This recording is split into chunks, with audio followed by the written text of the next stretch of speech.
Today's episode of Gathering of Fools is brought to you by Valley Wine Cellar. They have all the craft beer you could possibly want in an overabundance of wine. They also have a new wine bar open Monday through Wednesday, 4 to 7, and Thursday through Saturday, 4 to 10. So be sure to stop in and get your drink on. Get your drink on. It really is the best place to drink in the Valley. They got that root beer for sober people, too. So drink up. All right, on today's episode of Gathering of Fools, we have another...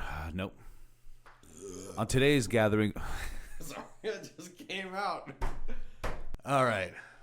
Today in the studio, it's not just me and Gabe, but we have another Peace fool. Corps Africa Man! That's right. The other fool is Peace Corps Africa Man, otherwise known as... No, Peace Corps Africa Guy. I done goofed. All right, let me underline guy.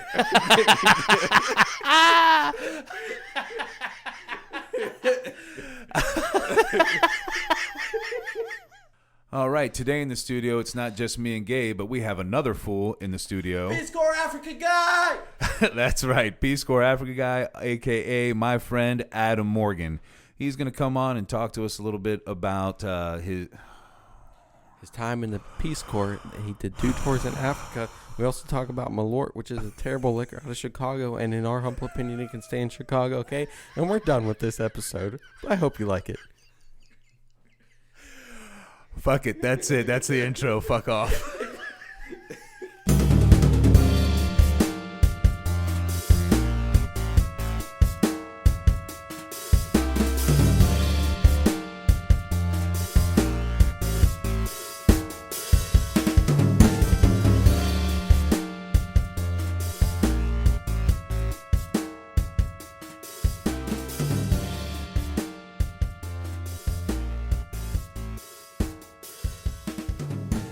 All right, Adam, my friend, how are you, brother? I'm pretty good. How you doing? Not too bad. I had a terrible day at work, so I guess that's kind of a lie. We did cancel this, huh? Yeah. Yeah, and then I ended up being able to make it, but pizza business call-offs, it's the worst. Yeah, it was gonna be a bummer. Gonna be the highlight of my trip into Wintersville. Yeah. And then canceling it was a little disappointing, but happy to be here. Good.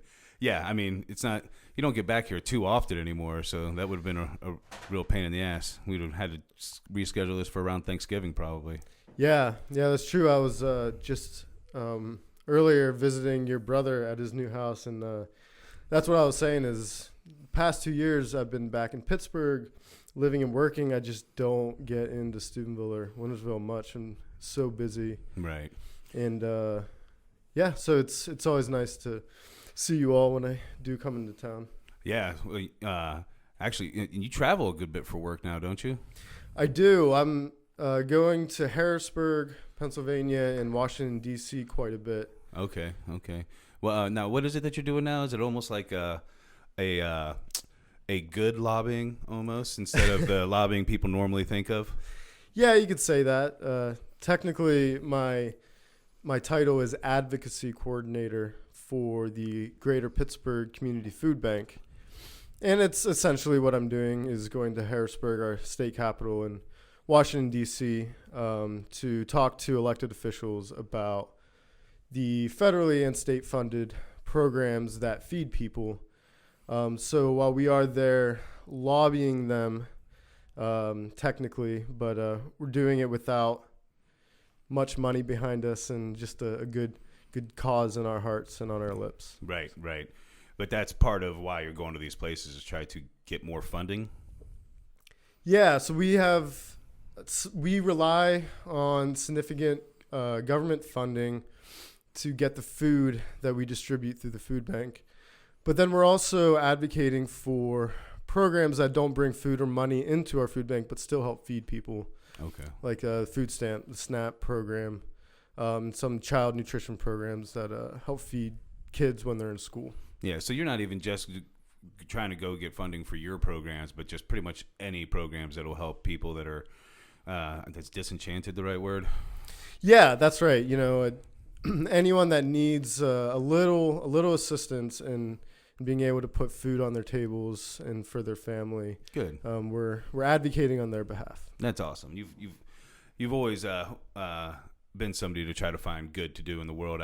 As a matter of fact, Actually, a little backstory. Initially, we thought Mo was going to eventually run for president of the United States one day. I think after college and dealing with politics a little, he decided maybe that wasn't for him. And I know you did, but you did actually do.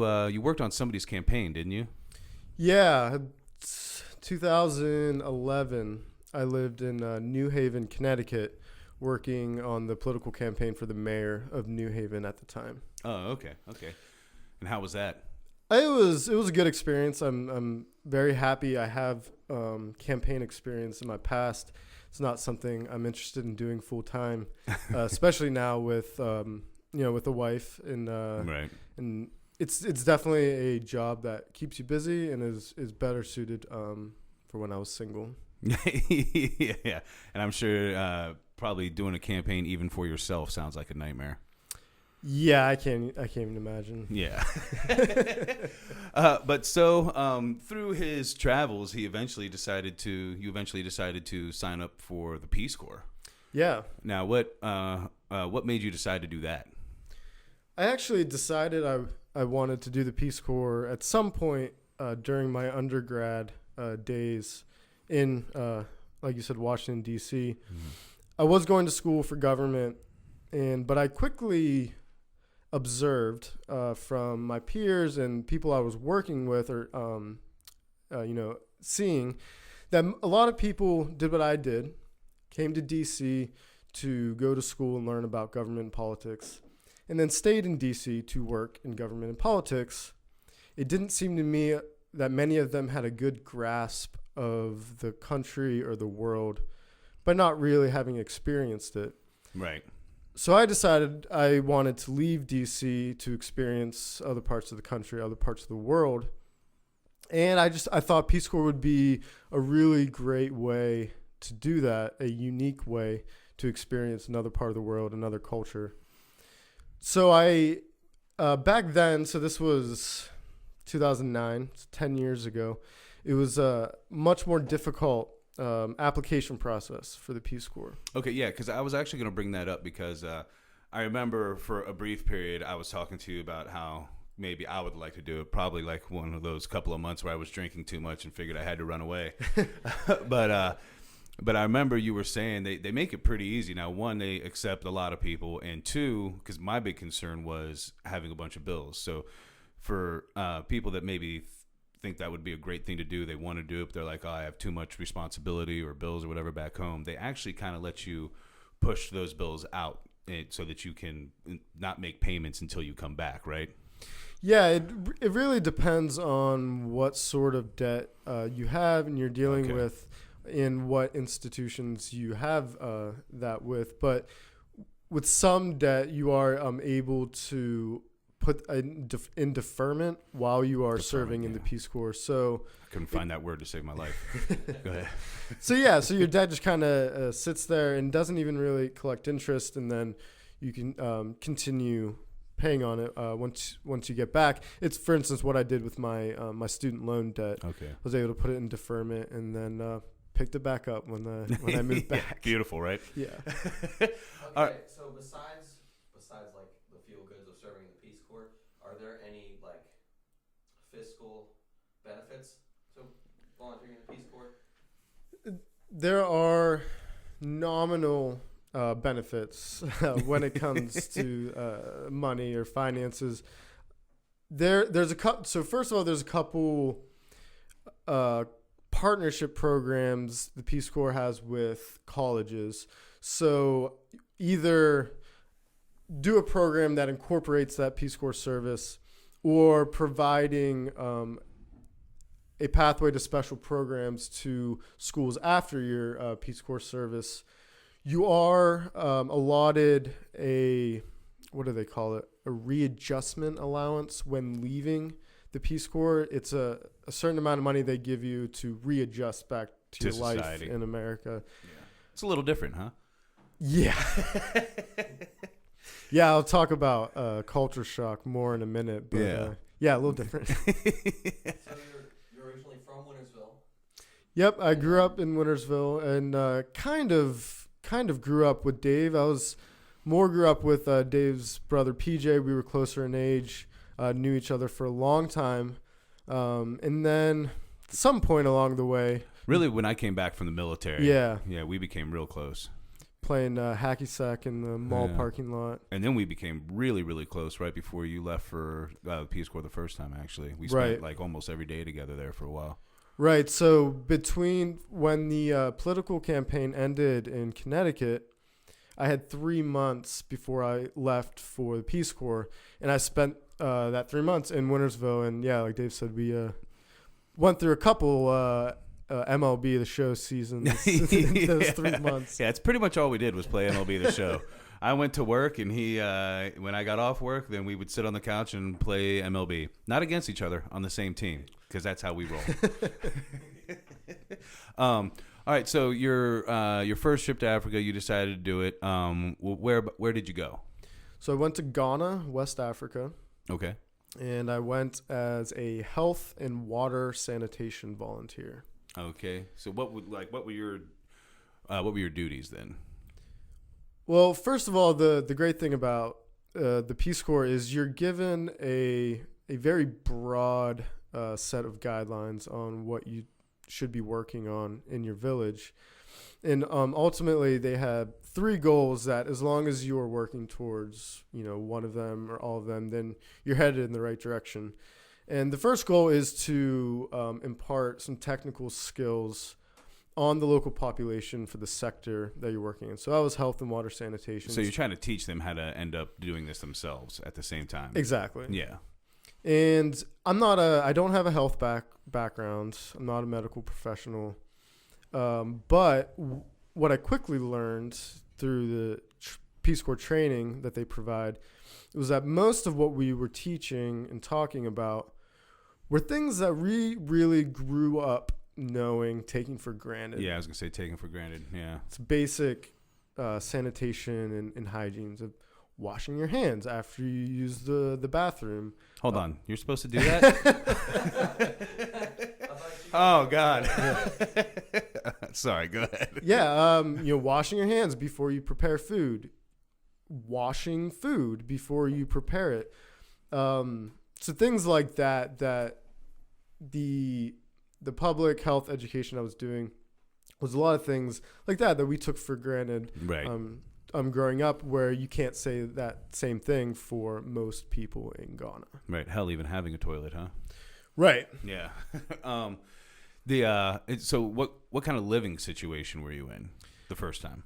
So I lived in a relatively large village by Peace Corps standards. Okay. My village was about 9,000 people. Oh.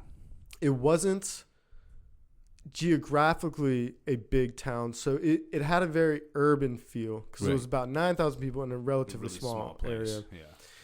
So I wasn't doing, my village didn't need a lot of the same things that colleagues of mine, their villages needed, like a water source, a water pump, or toilets. Yeah, so they already had wells and... They had water sources, they had boreholes, and there were a lot of toilets. I'm sorry, what is a borehole? So it's a type of water pump. Oh, okay. So it's like it's Okay. a hand pump for water, but it goes deeper into the earth. So it's actually it's reaching the cleaner undisturbed water. Okay. Yeah. Okay. So I didn't need to work on those things in the village I was living in because it was so large and all that was already there. So my living situation was I lived in a compound house where there was a courtyard in the middle, and then the house surrounded the courtyard. And I lived with about 3 other families, and I had 2 rooms. It was a cement building. I had 2 rooms. Real quick, when you say families, you mean African families? Yes. Or okay.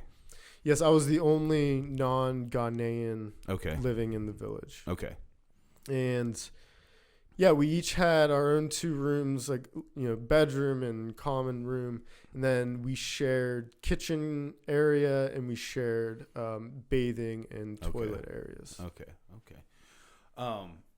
So you weren't in like an awful hut. Or not awful. That's bad to say, but you know what I mean. Like it wasn't basic. For instance, my wife, who at the same time as me was doing Peace Corps in Zambia. Yeah. Well, it's not actually where you met her, but that's where you guys really connected. That's right. Okay, go ahead. Sorry. She lived in a mud hut with a grass roof. Yeah. So she lived in more of the conditions that I usually come to mind when we think of Africa. Right. I was in a cement house in a fairly urban. Playing PlayStation. Yeah. We did have power. Yeah. It was. Yeah. Yeah, we did have power. It went out a lot, but we did have power. I didn't. So this was 2012. So this was around the time that smartphones were taking off here. So I didn't have a smartphone. I had a flip phone that could access the internet, but it was very slow. And still using T9. Right. Yeah, that's a pain. I think I had one of those for a while, old Nokia bricks. Oh, yeah, yeah. Yeah, they had older. So you played a lot of Snake. Yeah, I did actually. Yeah. Okay, so when you just kind of did different stuff every day when you were in the Peace Corps. I did. No 2 days were alike for 2 straight years. Yeah. That's probably pretty awesome. Yeah. It was an incredible experience. I kind of got into a routine where I did do different things every day, but the same things every week. Okay. Like one day I would, I would be my, what was it? There was a Presbyterian junior high school that I would go to every Tuesday to teach geography of all things. Huh. And then eventually at that school, I had started a health club with some of the students it was an extracurricular club, Right. just learning about health topics and then doing service projects around the village. The kids had to volunteer to come do this, Right. obviously. So you weren't dealing with riffraff. You were dealing with good kids. Right. Because I'm sure just like everywhere else in the world, they have riffraff too. Yep. So do they have a 5-day work week there? Were you Monday to Friday, or was it every day? Well, most well, so schools had regular classes and regular schedule Monday through Friday, and then most schools had Saturday morning classes. My work, it wasn't like I was saying, it was something different every day. When I would go to the clinic or the hospital, that'd be Monday through Friday. Usually the schools would be Monday through Friday. But I would do other stuff, Saturday, Sunday. Weekends wasn't really a concept I had for Right. 2 years in Africa. Well, and not just that. I mean, even if for some reason they were like, hey, you can do whatever you want on Saturday and Sunday, it's like, well, I got to find something to do. Right. You know what I mean? It's not like you're going to go down to the local club or the local watering hole. Right. Yeah. But yeah, like one big project I did while I was in Ghana was we put on a HIV testing clinic in my market town. So I said my village it's called Duakwa. Okay. Duakwa. Mm-hmm. Nice. And that was the 9,000 people. About a 15 to 20 minute drive was what I considered my market town. It's called Swedru. And it was about 40,000 people. So it was a pretty big city. And that was where I could go to get everything I needed, whether food or things for my house or even transport to travel elsewhere in the country. Pretty civilized there. Yeah, it was very, very urban. Yeah. And that I put on a HIV testing clinic in my market town. And I said that was a Saturday. We decided to do it on Saturday because we thought we could catch people that did work Monday through Friday on a Saturday, so they could come in to get tested. And then now, even though you did have like real concrete buildings, all of that, electricity, I imagine it was still pretty much like kind of a minimalistic life. Yeah, absolutely. Is that when because I know that you kind of love that now. Is that where you first started to find your love for it? Yeah, well, I'd say it really started the 2 years before I went to Ghana. I did AmeriCorps in Chicago. Oh, I forgot about that. Yeah. Did you stay with your brother down there? I actually lived near him, but I had my own apartment. Okay. I forgot all about that. And that was really when I started, because America was essentially would describe it as Peace Corps in America. Yeah. So I was getting No better place for that than Chicago. Right. Yeah. It's dangerous, man. So yeah, I just to get understand my financial situation while I was living in Chicago, I was making about $800 a month working an office job with a nonprofit, and about $600 of it went to rent per month. So for basically 2 years, I was living off of $200 a month. Oh wow! But your living expenses were paid, like your apartment. Right. Yeah. So that was after paying for my apartment and Okay. utilities, and I didn't have a lot of other expenses beyond that. Still, $200 isn't great. It's groceries. Right. Yeah.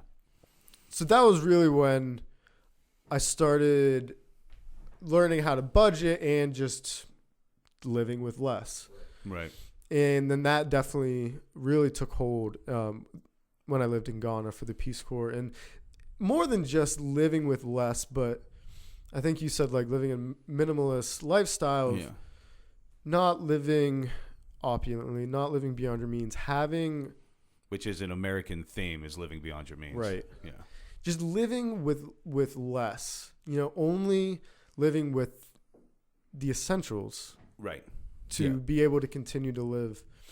And then when like happens so often, when the power would go out, or you were stuck in your village, or Right. a car broke down, you learn not to get frustrated with those minor inconveniences and learn to just live in the moment, within the surroundings Right. that you're in. In America, it's much more of a nightmare because it's like, great, I'm not going to get my job and I'm going to lose everything I have. Coming tomorrow. Yeah, I did want to go back on something because Gabe seemed pretty surprised when he said Peace Corps. AmeriCorps is like the Peace Corps in America, and I said no better place in Chicago for I that. just said it was ruthless. Oh yeah, I didn't say anything. yeah, because man, I wasn't shocked. I mean, I'm sure he could tell you. There's parts of that are just like a war zone. I mean, anybody out there, you can go on YouTube and look up A Night in Chicago and just watch that video. The video isn't going to show you anything, but the sound effects in the background are going to tell you a lot. Yeah, hey, I'll say I absolutely love Chicago. Oh. I love the 2 years I lived there. My brothers lived there for 15 plus. But yeah, There are parts. the blight and the gun violence is stark, to say the least. Astronomical. Did you just see on Halloween a 6-year-old got shot while she was trick or treating? Or a 12-year-old. Some little girl got shot while trick-or-treating. How did that happen? I'm sure it was just a stray horrible. bullet or something, Yeah, but but- still, it's absurd. Like, you guys, one night when kids are walking around everywhere, we can't call a ceasefire. Right. You know what I You mean? can't walk down your street and go trick-or-treating without fear of being shot. Yeah. It's terrible. Yeah. So actually, I want to go back to AmeriCorps just for a second because we briefly brought up your wife. Is when you were in Chicago, is that where you first met her? Where did you first meet her? So Val and I met when I was living in Chicago at the time, but we actually met at my sister's wedding.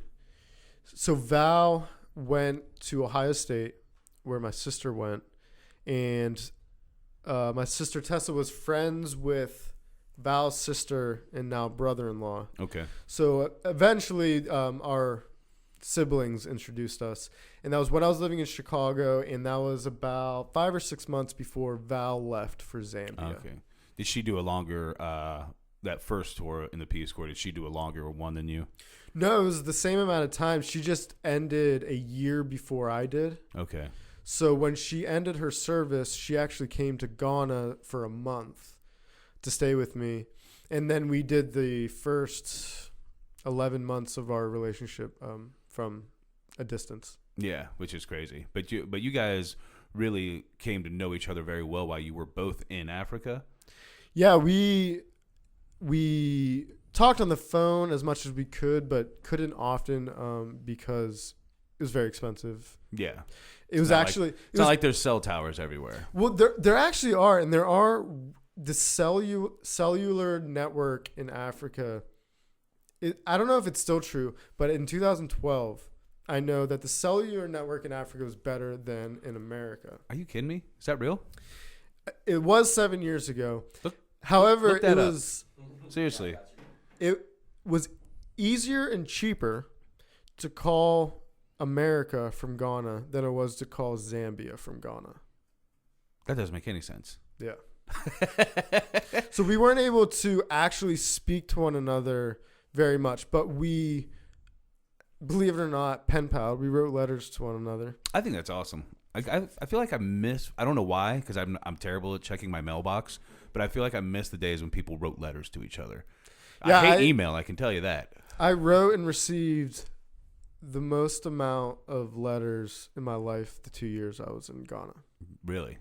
Yeah, when I was, I'm a little bit older than you. So for me, when I was growing up, that's when computers first started coming around. So people didn't really keep in contact with people on computers. Everything was through the mail. Right. And I feel like I miss those days in general. Everything was simpler, more basic. Like honestly, even this is getting off subject, but even work. So you went to your work day, and then when you left work, you were done. People weren't constantly calling your cell phone because you didn't have one. Right. People weren't emailing you because there was no email. Right. Like I look back at that and I'm like, those were the days to be a businessman. Not today, because you just your phone's constant. Like I run a pizza shop, and my phone's always going off. I can't even imagine what these people in like corporate America are doing. Like it's just crazy to me. It seems like a nightmare. I want to win money or figure out how to live with no money. Those are my two options. Seriously, I say it all the time. I just want someone to give me $1 million and I could make that work for the rest of my life. For the rest of my life, I'd be fine. Yeah, I'll figure it out from there. Oh, man. I was looking into buying one of those tiny houses to go a little bit more minimalistic, but they're just as expensive as a house. Yeah. So what's the upside? So I was just living small for the same amount of money? I was just visiting Seattle where I saw a friend who was building his own tiny house. It's pretty really? awesome. Yeah, I think they're really cool, and I like the concept, but I was also thinking what a great way to save yourself some money. Right. But that's not really the case. Like I was looking at online trying to buy one because I'm thinking about buying a house in general. I was like, well, maybe I'll just get one of these tiny houses. I'm like, all right, this one, it's 400 square feet, and it's $75,000? What are we talking about? Yes. So then I thought about, you can just open it right there. Okay. So then I was thinking about, I lost my train of thought. Oh, so then I was thinking about just trying to figure out, like, well, I'll just try to buy, like a metal shed or something. Yeah.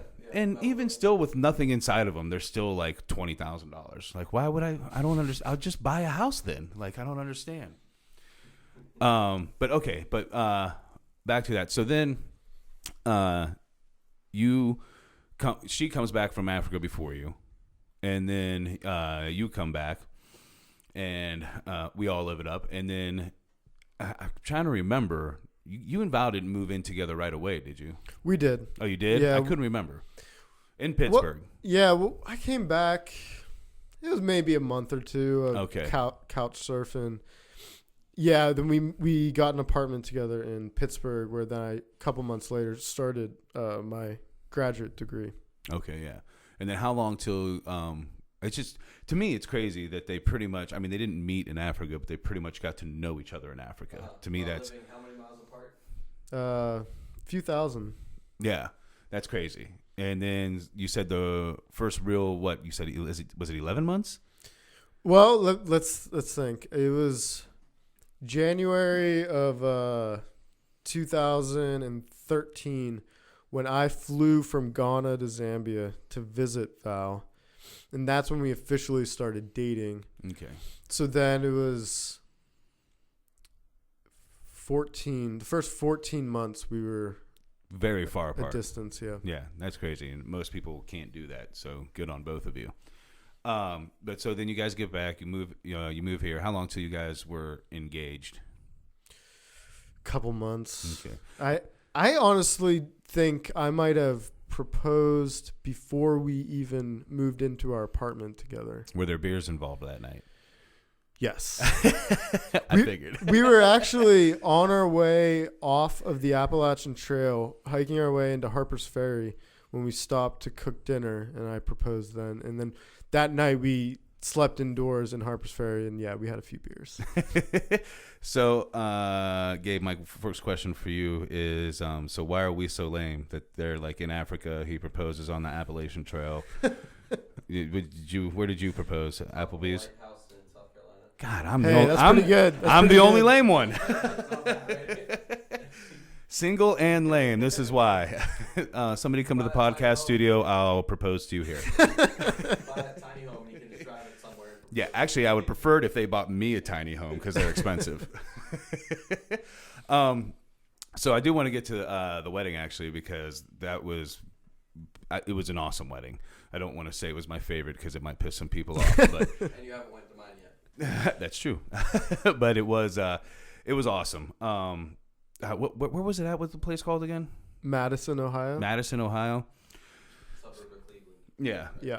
So me and my brother's one of his best friends as well, and so we're both in the wedding. So we go up there, and the start of the day is gorgeous.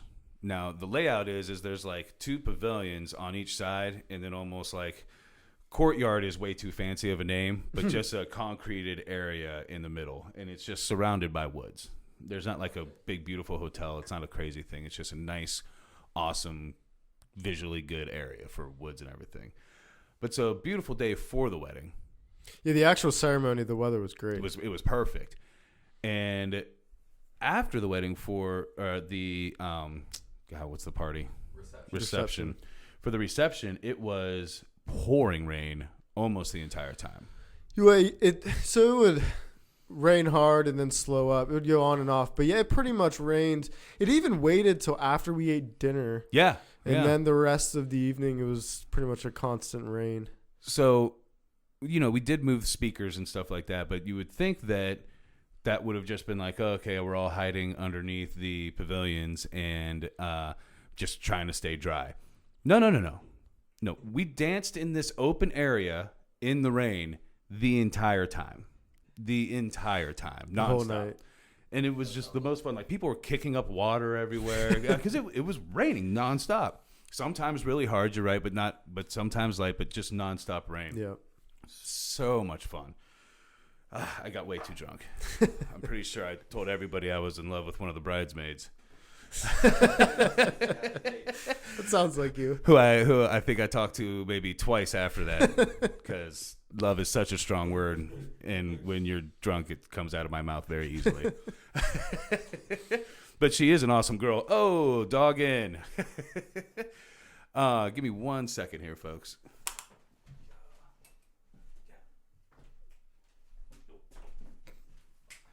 Ghost, come on. All right, sorry, had a dog intrusion. Had to pause for a second. Problem with having a studio in your house. So yeah, the wedding was awesome. I was my normal lush self. His brother made us drink Lamort. Don't ever do it. Oh my gosh, I forgot about that. Oh, what a nightmare that stuff is, huh? I lived in Chicago for 2 years and never heard of Malort. I don't know how it's possible. For those of you who don't know, Lamort is a liquor specifically for in Chicago, basically. Malort. Malort, yeah.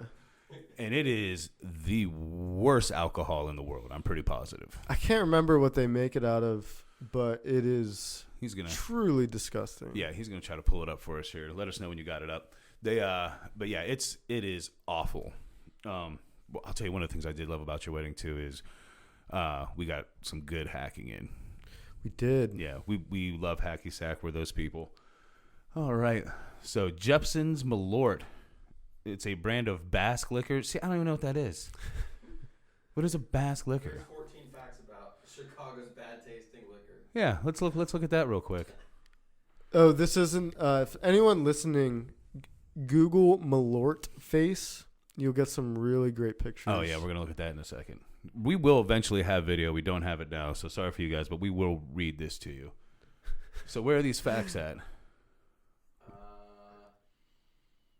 It's not actually flavored with gas. It does taste like gasoline. It does taste like gasoline. That's hilarious. It's Chicago. Its Chicago flag has 3 stars on purpose. Oh yeah, because it's definitely supposed to be 4 stars. Oh, I know. It tastes like if you chewed on a grapefruit rind. I think it's way worse Skin. than that. Way worse. Maybe after you did some terrible things with that grapefruit. Yeah. All right, let's go down. Hold on. The city flag on the label only has 3 stars, and not because the designer was ripping shots of the product, which he probably was, but because it predates the century of progression. Well, that's not as fun as I thought it would be. I like the idea that he was too drunk. All right, so what's next? Malort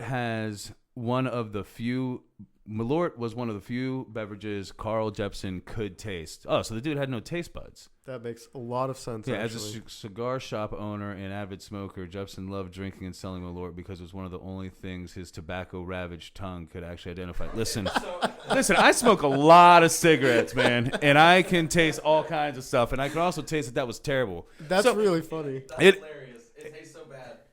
Right. You can actually taste it. But here's my question. So you're so excited about taste that you don't care that it's awful? Well, maybe you only taste like a small percentage of it, and that bit tasted all right. There's no way that's possible. Oh, wow. That's interesting. Malort beat Prohibition. What? It was a medicinal alcohol. Well, I can see it being more used for medical purposes than actually to drink and have fun. And it has wormwood in it, like absinthe. Oh, who knew that? Probably not these Interesting. days. Did you Probably know not. that Jägermeister was actually like in Germany they drink it like after dinner before dessert. It's like to calm your stomach. Drink too much, it will do the opposite. Right. Yeah, for sure. Now the only people I know that drink it are trying to drink it all night and act like a crazy person, which sometimes is me. But let's see. So the fan slogans are priceless. Malort, kick your mouth in the balls. Malort, when you need a friend, when you need to unfriend someone in person. All right, Malort, tonight's the night you fight your dad. Malort, the champagne of pain. Malort, turning taste buds into taste foes for generations. Drink Malort. It's easier than telling people you have nothing to live for. Malort, what soap? Malort, what soap washes its mouth out with? This is my favorite. Malort, these pants aren't going to shit themselves. Oh, my God. The fan commercials are also amazing. We're not going to go through all those. What else do we got on here? How many facts were there? 14. All right. The Daily Show correspondents swear by it. Shut the... Comedian John Hodgman. I probably just butchered his name, but that's fine. I'm sorry. I'm sorry, John. But brings a bottle of Malort because I know you're listening. So he brings a bottle of Malort to his stand-up shows, passing it around for the audience to chug. Wow. That's a terrible idea. The bottle usually comes back to him 3/4 full. At a recent show at the Vic, he shared it with Eugene Meerman and Kristen Shaw to consume on stage. What a terrible idea. He's a horrible man. It is distinctively Chicago. I will give that. Yeah, give him 90% of all Malort produced. So, all right. The Swedes are responsible for the recipe. I thought they only did good things. Oh, man. Well, Carl Jepsen was a Swede. So. Hold on. Now I like Malort a little bit more. I might have started drinking it because Malort's Viking Fuel. There I didn't you know go. it was Viking Fuel. If I'd known that, I'd have been drinking it for years. Call up Ragnar Lothbrok, see if he drank it. Right. That's what I want to figure out. That's probably what they were drinking in the woods when he was tripping his nuts off. Because, wormwood. Yep. So, Malort's Viking Fuel is made from a style of Basque Bravin. I don't know what the hell that is. The Scandinavian term for liquor distilled from potatoes, grain, or wood. Yeah, you just soak wood for a while. You just find it laying on the beach rotting.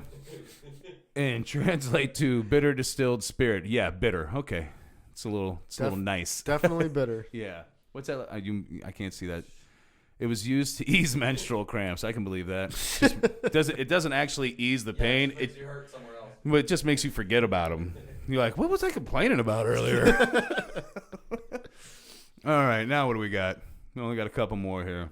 I'm sure you guys are really glad for this Malort class. The company hired a guy they nearly sued. What? Dave, is that you? It could be. That guy's bald, beard, glasses. The only problem with him is he's holding a bottle of Malort. Circa 2012, that's you, right? Yeah. I don't think you'd be that happy if you were holding a bottle of I would Malort. not. That and the window behind the guy would be broken because I would have thrown at least one bottle out the window. So Malort had considered litigating against Sam. God, these people's names are terrible. Meckling. Sorry, Sam. For creating unauthorized Facebook and Twitter pages for the company without their consent. Oh, they don't like free advertisement. That's crazy. Instead, ownership decided it made more sense and was probably cheaper to hire him as director of marketing. That's a good call. So this guy that was just a Malort drunkard became their director of marketing. Oh, my God. All right. This company is great. I'm working for him tomorrow. Hey, look at that. It shares a name with everyone's favorite nuclear meltdown. Perfect sense. And that, folks, is your Malort class. That is hilarious. Interesting. Malort translates to wormwood in Swedish, but the Russian word for wormwood is Chernobyl. That is so crazy. That's really weird. yeah. Who knew? God, that was good. Oh, there's more. I thought that was it. It got more bitter. Wow. It recently got more bitter. Why? Why? Oh, my God. Malort face. We're not going to get into that because nobody can see it, but I do recommend everybody looks up Malort face. And then the original label ended with what sounds like a gypsy curse. What? The original black label describing Jeppson's brand was capped off with, "The first shot is hard to swallow." That's very true. That's very true. Persevere. Make it past 2 shock glasses. It's shock and awe to your mouth for sure. Make it past 2 shock glasses, and with the third, you could be ours forever. That's not true. I've had quite a few shots of Malort, and Never going back. oh, God. The only time I do it is when people are like, "No, we have to. We're all doing it." And I'm like, "Yeah, I jump off bridges." Oh, so terrible. All right, so I forget what we were even talking about before that. But so eventually you guys do get married. You have a great time. The wedding was awesome. You guys still living in Pittsburgh. And then you decide to go to Africa again. Yeah. Again through the Peace Corps. Right. So since we had both done it separately and had an amazing experience, we both envied the married couples in each of our programs. So we always said we wanted to do it again, whether it was in 2 years or 40 years. We definitely wanted to go back and do it together. In the end of 2016, after the sad 2016 presidential elections, I spent the day after the election. Depressing all around. There wasn't even any good options in the first place, really. Right. Yeah, so go ahead.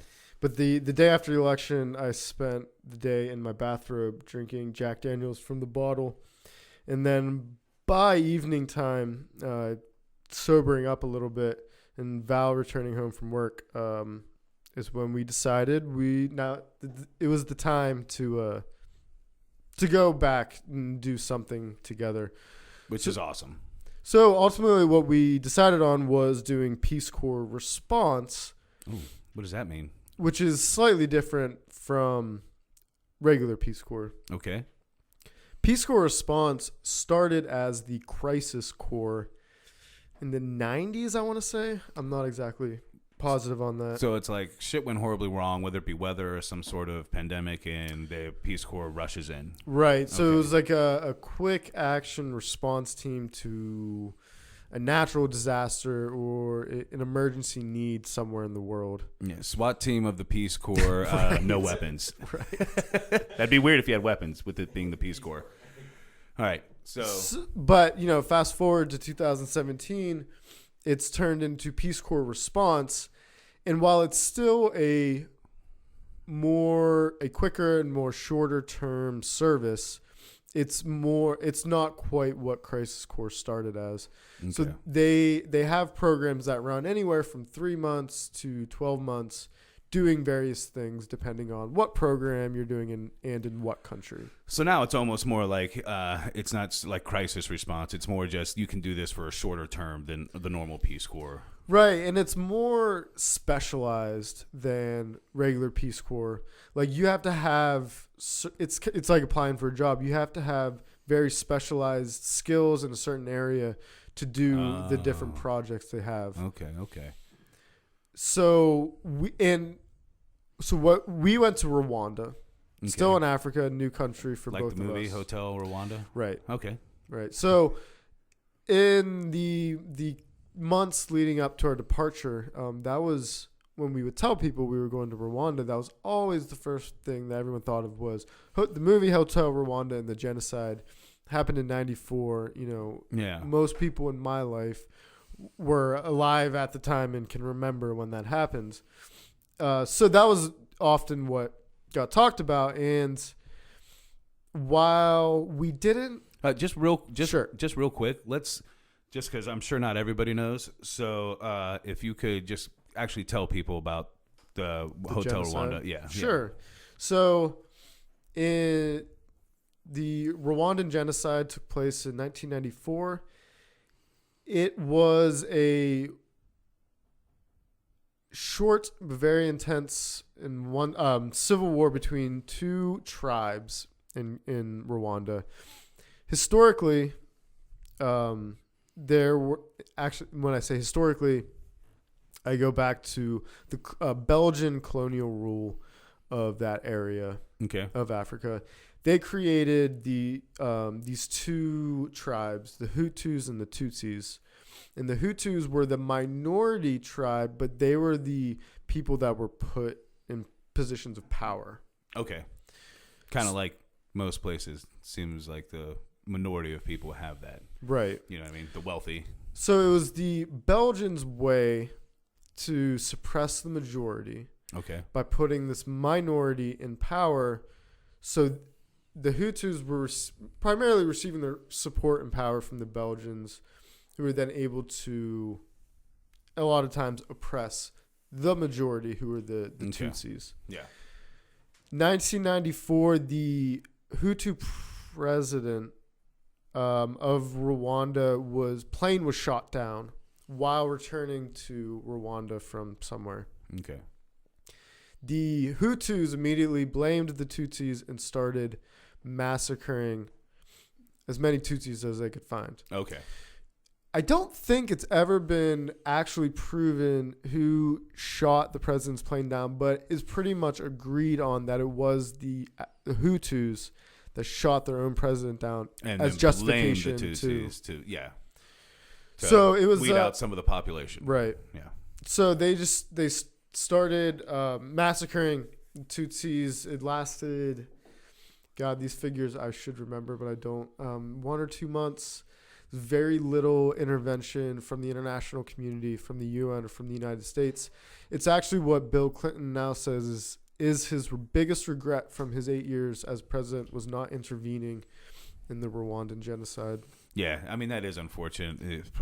The problem is, you can't make a right decision as the president. Right. You go there and you interfere, and it's like, hey, assholes, you need to stay out of people's business. Right. It's like it's crazy. Damned if you do, damned if you don't. You Right. intervene in a sovereign country's internal affairs, or you intervene to stop the massacre of Right. an entire race of people. And I'm all for intervening and stopping the massacre every time. Right. But some people just think we need to stay out of stuff. I don't know. Anyway, so you do go to Rwanda. And actually, real quick, can you do that little magic trick and open that beer for me? I forgot to bring a bottle opener. He's got magic hands.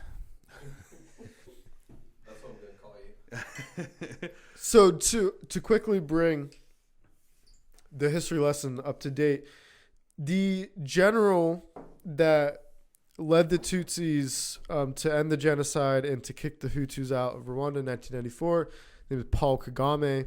He is still the president today. It's been, 25 years? Yeah, it's a long term. He has done remarkable things for Rwanda. Oh, so he's done well, though. They've made... It's not like a dictator that calls himself a president staying in power. No, he is, but I'll get to that real quick. Okay, go ahead. He has done amazing things for Rwanda. They've made incredible strides, particularly in the health sector. It's an incredibly clean country. Once a month, everyone in the country stops what they're doing and does community service in their villages. It's great. However, gotta get the U.S. to do that. Right. What I would say about Paul Kagame is he's what I like to say. He's a friendly dictator. So he kills you with a smile. Sorry, go ahead. So after the Civil War and the genocide, they instituted a constitution and a parliament, and they have presidency. And their constitution previously said, like ours, that a president can only serve 2 terms. While I was there, 2017 was the 3rd election since he took office. He had the parliament change the constitution, so basically said he could rule for life, and then once he dies, then it's back to only 2 terms per president. Which is a little crazy, and that just makes it so that anybody can do the same thing he did. And, I mean, how old is the guy? 50s. Oh, that's 50s. Not bad. But ruling for life, never a good idea. Because, I mean, let's be honest, people go crazy when they get old. It happens to a lot of people. Not all people, but some people, they start to lose it. Ultimately, like I said, Paul... You either leave office as a hero or you stay in office long enough to see yourself become the villain. Yeah, absolutely. Yeah. Well, and it's ultimately, it's not about him. It's about the system and democracy persevering when he's gone. It's like, you know, our founding father, George Washington, was encouraged to run for a 3rd term because at the time it was allowed in the Constitution. Right. He said no because the survival of our country and our democracy is more important than me having power. Yeah. And that is something, sadly, that is missing from Paul Kagame's repertoire. And it makes sense because, like, if you can do it forever, then nobody's ever even really trying to do it, or they're trying to do it by some probably evil or backhanded means. Might not necessarily be evil, but backhanded. Right. Okay, so you get to Rwanda. What kind of place are you at now? What kind of what are you living like? So we are living in I think it was 2nd largest city in Rwanda. Maybe about 50,000 people. Okay. Oh, wow. It's called Muhanga. Muhanga. Mm-hmm. It was, so we were living very, pretty well. We lived in a nice house. We had 2 bedrooms, a living room, a kitchen. Nice. We had an indoor plumbing. There was a jacuzzi. We did have indoor plumbing and toilet and shower, but didn't use them. Water wasn't always available. Right. Yeah. So we had another latrine type toilet outside. We had a water source in our courtyard. So it was much better. It was better than I was living. It was much better than Val was living in Zambia. Now, but let's say that again. You said it was one of the what largest city? 2nd largest. So it was the 2nd largest city. Yeah. So you did have decent buildings and stuff like that, but somehow in the 2nd largest city, there still wasn't always running water available. Right. Just to give people an idea, 2nd largest city. I mean, if that was America, people lose their mind. Yeah. I mean, we have one city and people lost their mind for a year and then forgot about it. Flint, Michigan. Yeah. But yeah, it got so bad. One time we went, I think, 3 weeks without water running in our house. That's crazy. So how did you clean yourself? We had a very large water container bucket barrel in our courtyard, like a 50-gallon drum, or much larger. You know what I mean by a 50-gallon drum? About a 50-gallon drum. Sure. Okay. So we would keep that filled as much as possible. So when the 3 weeks when we didn't have water in our house, we would pay some kids that lived nearby to go fetch us water somewhere. I don't even know where they went. Right. And they'd have to pay by the bucket and then come back and to fill the barrel. Yeah, and then you pay them because it's probably not a good idea for 2 pasty people to walk around Africa begging for water. Am I right? Yeah, not a lot of English. There's a lot of French and then the local language. So there's communication barriers as well. And that's actually one thing I meant to ask you because I'm making stupid assumptions. And actually that city was probably fine, but were either of you ever in like one of the battle zones is not the right term, but you know, ever any circumstance where a warlord or anything like that could show up? I know that you didn't have an experience with a warlord, but No, we were always in very safe areas. okay. First of all, So you could have went and looked for the water. yeah, Okay. Yeah. Okay. yeah. First of all, Peace Corps has very strict criteria and thing. If there's any instability in a country, Peace Corps is most likely not going to be there, right? Go. So there's 54 countries in the continent of Africa. Okay. I think Peace Corps is present in about half of them. Mm-hmm. So like Sudan, Central African Republic, the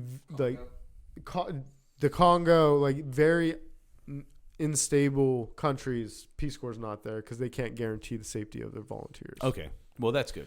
That's good. I was very curious about that. It's something I never asked, so I was just curious and making stupid assumptions. Yeah, so like That'd be dangerous, but if you're so the Democratic Republic of Congo bordered Rwanda. Okay. So it's very close to us, but we weren't allowed to go there. yeah. I mean, I think there's a travel restriction for all Americans Okay. because Yeah. it's very dangerous. But Rwanda itself, 9th safest country in the entire world. Wow, that's awesome. That's great. In comparison, the United States is like the 86th safest country in the Well, world. I mean, yeah, we have all these guns. Right. I will say I'm okay with us having the guns because there was also, I mean, we talked about this briefly in the last episode, but the Japanese general, that when he asked why they weren't attacking mainland U.S., he said because there's a gun behind every blade of grass. So I didn't know that. yeah. Interesting. That's why we don't. That's pretty much why we don't fight wars on our homeland soil, and we're one of the few countries that doesn't. But just think how much time has changed since then. I mean, we don't fight wars with guns anymore. We fight wars with bombs and airplanes. Robots. And robots. Yeah. I mean, planes that people aren't even flying. What was that movie? Did you see the movie Jarhead? I did. I'm not gonna lie. I don't know if I smoked too much or drank too much, but I don't really remember it very well. I mean, it's been a while, maybe 10 years, but it was about snipers in the Gulf War or in Afghanistan and just how obsolete they have become in modern warfare.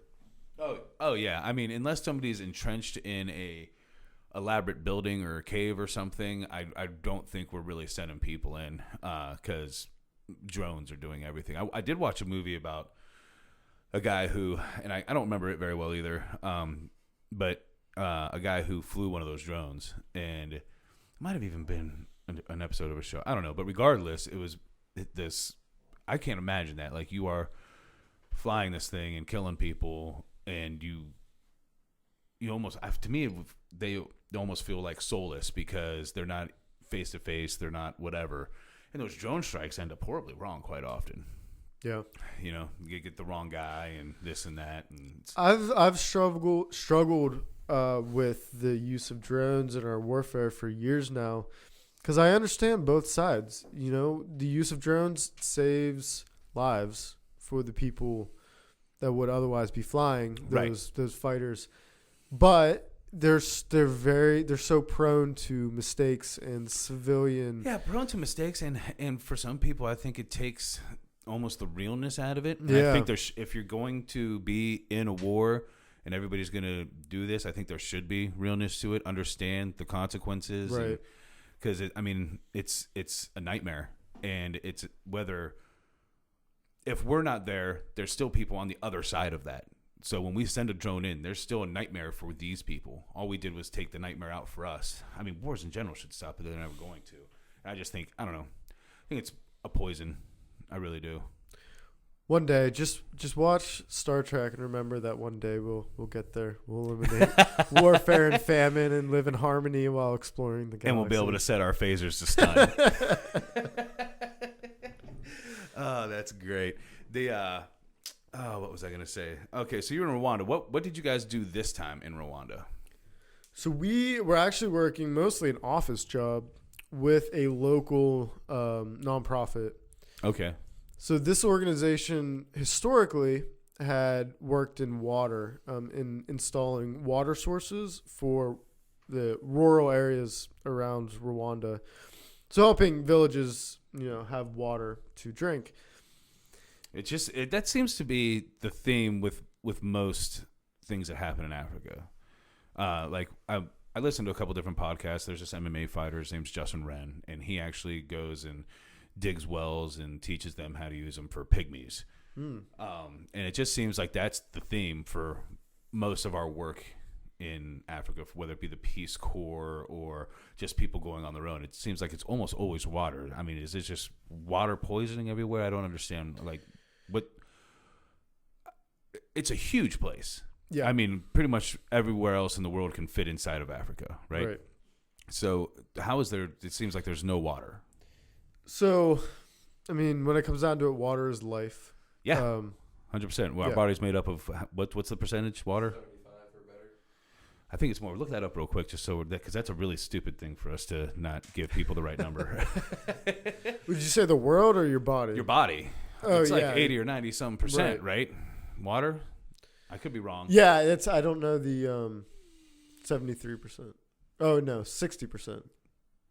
So I was way off. He was closer. So yeah, but 60% of your body is water. So And water then is life. I think the world too is something like 60 or 70%. Yeah, mainly water. That's why I don't like. Yeah. That's why I don't like the ocean. It's terrifying. It might as well be space. We don't know anything about it. We know that it's water. That's what we know, and we know like probably not even half of the species that are in there. Anyway, go ahead.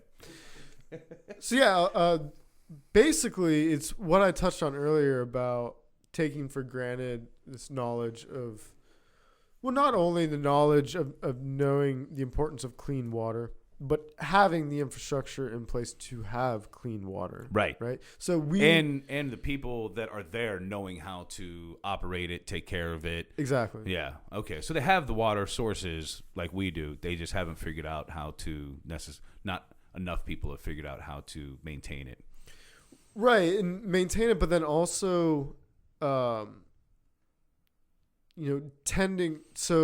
filtering it or cleaning it before consumption. So a lot of hand pumps is not going deep into the earth to get water, so it's getting it relatively shallow, and it's not clean water. There's a lot of pollutants in it. Right.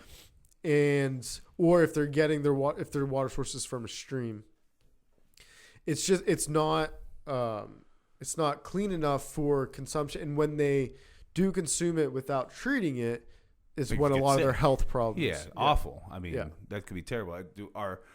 It's one of the main things when I was in the Air Force when I went through survival school. That was one of the focuses was water and making sure you don't kill yourself by drinking water. Mm-hmm. Which catch-22, if you don't drink water, gonna die. Right. So, are like iodine tablets? Or is that enough? In most cases. Yeah, it can be, but it's not a sustainable solution to just give everyone iodine tablets. Yeah, I ran out. I'm just gonna drink this water. Right. Yeah. So there's different treatment methods. There's boiling it. There's other things you can do, or really also acknowledging the ultimate use of the water. So if you're using water to wash your hands, it doesn't need to be as clean as the water you're using to cook with. Right. You pretty much wash your hands with most water. Right. Yeah. Right. But if you're drinking water or, using it to cook food with, you want that food to be cleaner because you're going to be consuming it. Right. You don't want to like wash your fruit in your toilet. But as I said about Rwanda, they have made incredible strides and progress. So the work in water for this organization we were working for wasn't as important. And like a year prior, President Kagame had made child malnutrition as the country's primary focus in the health sector. Yeah.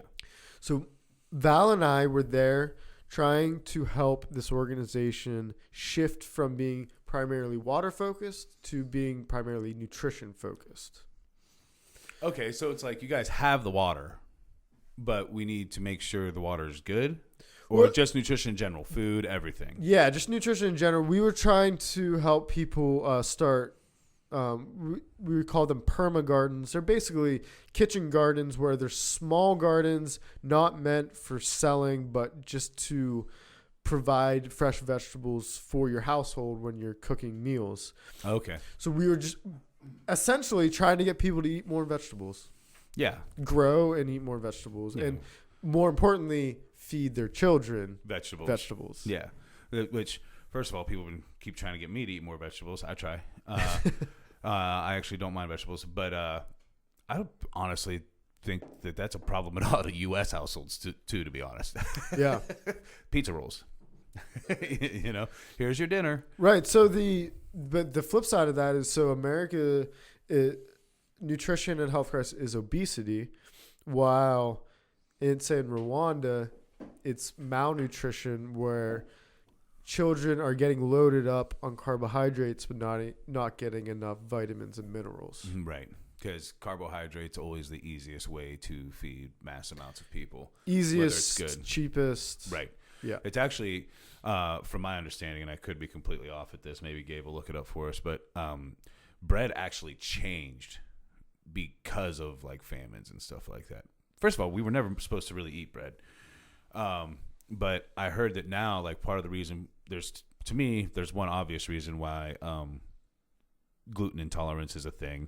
And it's because of things like the Atkins diet, stuff like that. Our bodies stopped being used to it, then we go back to it. But I also heard though, like the makeup of the bread is different because they wanted to grow it more dense and more, and it changed the makeup. So now it's way higher in gluten than it used to be, and things like that. You want to hear something funny about gluten-free and celiac disease? Yeah, So for sure I do. So I went to Peace Corps Ghana in 2012. Yeah, Up to that point, I had met one person in my entire 25-year life that had celiacs and couldn't eat gluten. It was a girl in college, and I just thought it was the weirdest thing. And she would always, order burgers and shit without buns. Bread. Yep. 2 years in Ghana, I came home.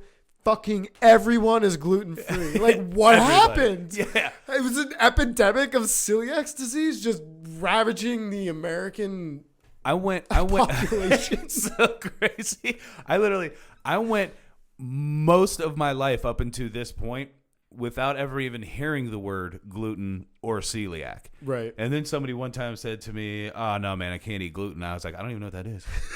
What are we talking about right now?" He was like, "Oh, it's in bread." I'm like, "You mean dough?" And he's like, "No, it's like a thing." And I'm like, You mean grain? "Yeah." I'm like, "It's in the food pyramid. You're screwed." Oh my God. But oh man, it really is crazy. I was out of the Air Force before I really heard people talking about it. I guess the Atkins diet might be the first time I really heard people talking about it. Well, yeah, that was when people were cutting down on carbs, but like Right. an actual allergy or, Oh, he's got the food pyramid up here for us. Let's see if there's an old one, because I'm pretty sure this is hilarious how wrong this is. Can we try to zoom in on that? Is that possible? Jeez, what is that? 1, 2, 3, 4. The wine 5, is 6, on this food There's pyramid. That is 8 my kind of food pyramid. There's 8 food groups in that pyramid. Yeah, before there was like 4. I think the original one was like 4. We taught 3. Was it 3? In the Peace Corps. It was like eat a whole shit ton of bread. That was the first one. It was like cereal. Cereal great for you. So the largest thing you're supposed to eat according to this food pyramid is bread. That still just looks like bread sticks. French fries. Oh, those are French fries? Is that for real? French fries, Rice, loaves of bread, a pasta, and a roll of bread.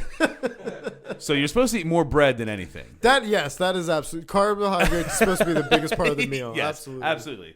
This makes it's a lot of sense. And then the next largest, These are vitamins and minerals. Yeah, they're fruits and vegetables. Yep. The crazy thing that people don't realize is how much sugar is in vegetables. Actually, did you know a banana?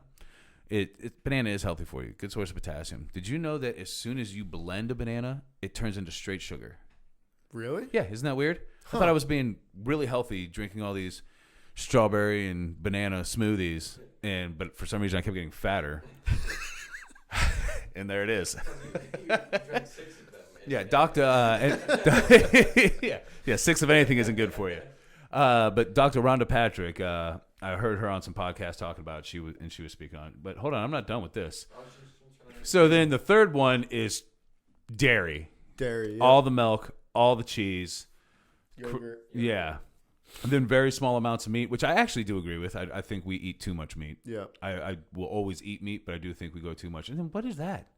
It's, butter? Fats and oils. Like there is a specific, which you actually should have a good amount of fat in your diet. We've definitely realized that. It should not be that small. You got to find good sources of fat. What is that top group? That is shit. Sugar? Yeah, shit. Absolute shit. That does not belong on that. That does not belong on there at all. That's a sundae, a brownie. Is that a joint? No, I'm just kidding. Yeah, that's absurd. That is the worst So food that's pyramid I've ever seen. So So the new, then the new one is next to it. Is that what that is? So what were you gonna say, well, Adam? let's say in the Peace Corps, I taught 3 food Stay groups. on that. 3 food groups, and we called them Go, Grow, and Glow. Okay, explain that to me. Go were your I'm gonna use this carbohydrates. all the time. Okay. That is what gives you your, primarily your energy, so it helps you go. I just want to know what glow is so bad. Go ahead. What's grow? Grow is your protein. Okay. So it's your Helps meats, build your muscles. meats, and a little bit of the dairy. Yeah, it builds your muscles and your bones and helps you grow. And then your glow is your fats and oils, and that's what gives like your skin life. Makes you greasy. Yeah, Yeah, for real. absolutely. I was hoping that's where we were going. So did you like say, hey, you see that tub of lard over there? Rub it on you. But no, that is true. You do need those things. You really do. All right. So then the actual new one, the biggest is fruits and vegetables. I think that should really be more vegetables. Still need So fruit. they swapped the carbs and the vitamins and minerals. Somehow fucking dessert is still on there. Look, I'm gonna be honest with you. Dessert is delicious. Everybody should have it just because it is delicious. But we in don't actuality, need any encouragement to eat it. yeah. In actuality, you should never eat it. It should not be on a food pyramid. It's not a necessity for life. Like ding dongs. There's a ding dong right there. It's because you're getting sugar from these other Fruit? fruit, and Especially, vegetables, I mean, and all your carbs and breads turn into sugar in your body. right. You don't need dessert on top of that. Like, I ate 5 sandwiches. You never need a cookie. You just want a Right. cookie. You don't need that. It shouldn't be on the food pyramid. They should have put a Jamocha shake on there. They should have put a Jamocha shake on there. That's a fact.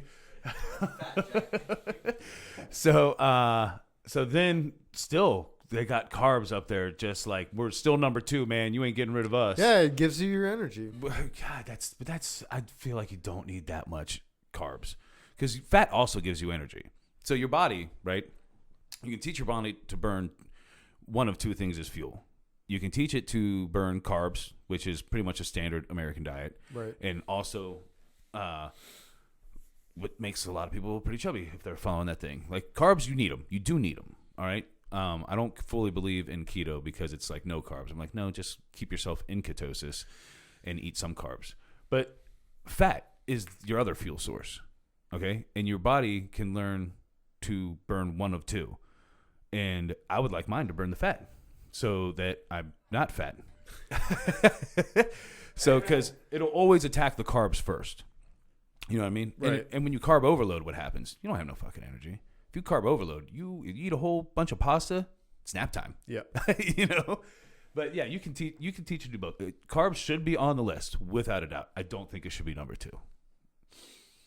Then again, I don't know what number 2 would be. I think the rest of those should just be kind of even, to be honest with you, in my opinion, my humble opinion. And I think fruit should be less of an emphasis. I do think you should eat fruit. There's only an apple, a banana, and an orange on there. Well, and I'm pretty sure that glass is a glass of orange juice, which actually you shouldn't drink orange juice. Let's say talk about sugar. Yeah, you shouldn't drink orange juice. Shut up. The orange juice, if you're giving your kids orange juice, especially pulp-free, with the pulp, at least you get some fiber, and it helps you get rid of some of the sugar. But just a glass of pulp-free orange juice, you might as well drink like 4 Cokes. So. Yeah, but why would you drink 4 Cokes when you can drink 1 orange juice? That is a good point. Oh, man. I still can't believe dessert is on both pyramids. What does it say up at the top of that, up by the dessert in the new one? Not every day. Not every day? Yeah, not every day. At least there's that. At least there is that. At least it's like, hey, man, don't just eat sugar all day, I guess. But to me, just don't put it on the pyramid. You don't have to put stuff that, hey, if you eat this, it'll make you happy on there. It should be the stuff that you need to eat. Yeah. Yeah. I think it's important to remember that butter is on there, not margarine. Yeah. I'm a big opponent of margarine. Oh, you like margarine? I don't like opponent. it. I thought you said proponent. No. Okay. Yeah, no, margarine is not a good idea. Honestly, even butter, you should be trying to find a good source of butter. Yeah. I recently buy nothing but grass-fed butter. That's great. Yeah, it doesn't spread as nicely. Sure. But it's great to cook with. Yeah. Because I cook everything with butter now. I do try to get as much fat in my diet as possible. I try to get high. I do high fat. I do still eat carbs, and I do high fat, higher veg. So if I cook a steak, I cook it in butter. I chop up some onion. I do it in a cast iron skillet. Chop up some onion, get some minced garlic, put some rosemary in there, and I cook it in that butter. Absorb a lot of fat. And then I'll have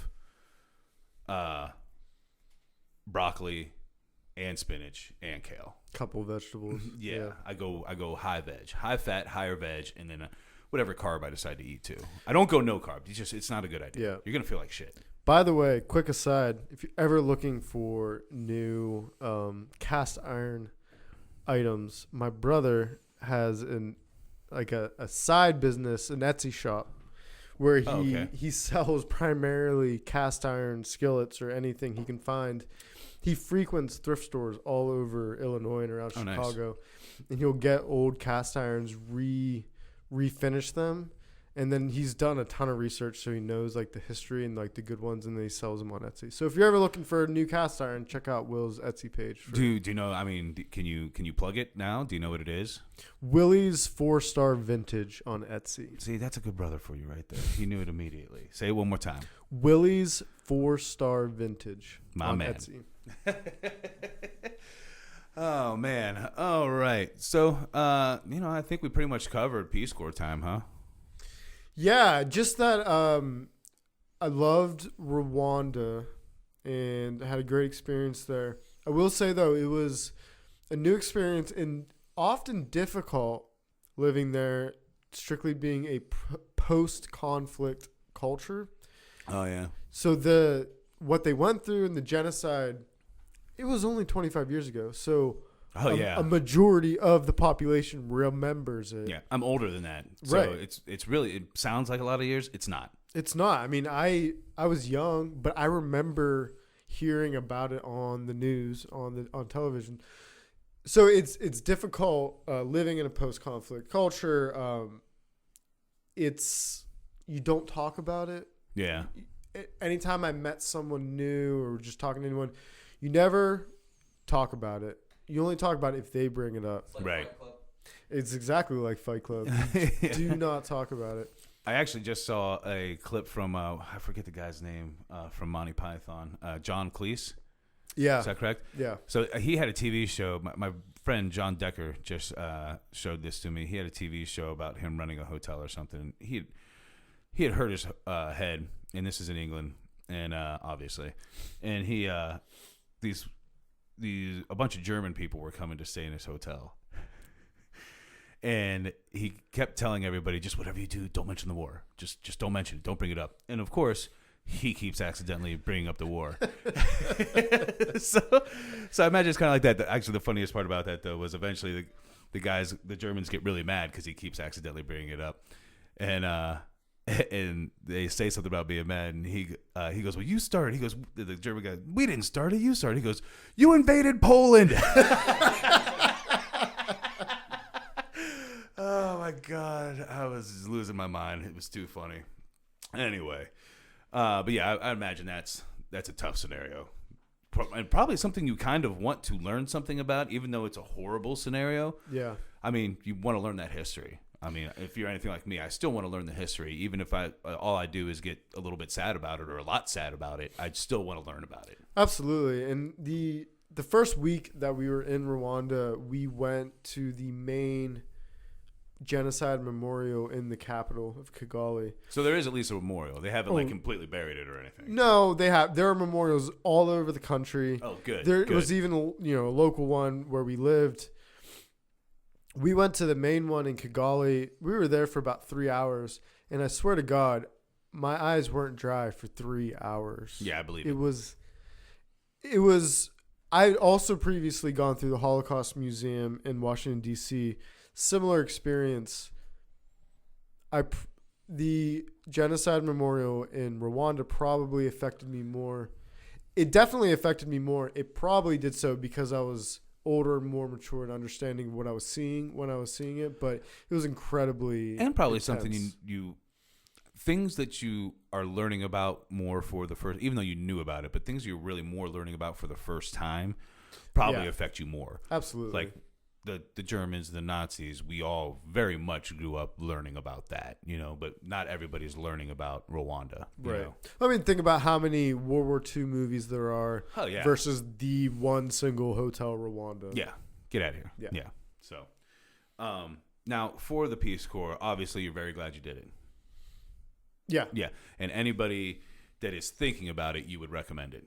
Absolutely. Every day, twice on Sunday. Right. So for those who would be interested in it, what's the best source of information for them to get information on how to sign up, what it entails, and the screening process?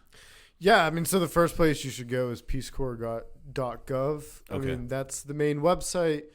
You can go and see, if you are thinking about it, you can go there and see what countries and what positions are open now. So, if you're gung-ho and you're like, yes, I want to go in 6 months, go to peacecorps.gov and just peruse what is available right now. You can also go there to learn more about it. If you're in college, I guarantee you your college is going to have an information fair or a panel with returned Peace Corps volunteers. I know at like a university, not like a community college, you're probably not going to have that. Maybe not as much, but I would like to think there's actually some large community colleges. I'm just thinking of EGCC, which is right. So I'm not sure about. Yeah, I would say, for instance, if you're at the Allegheny County Community College in Pittsburgh, you have a better chance of seeing a Peace Corps recruiter versus being at Jeff Tech. Mm-hmm. Yeah, but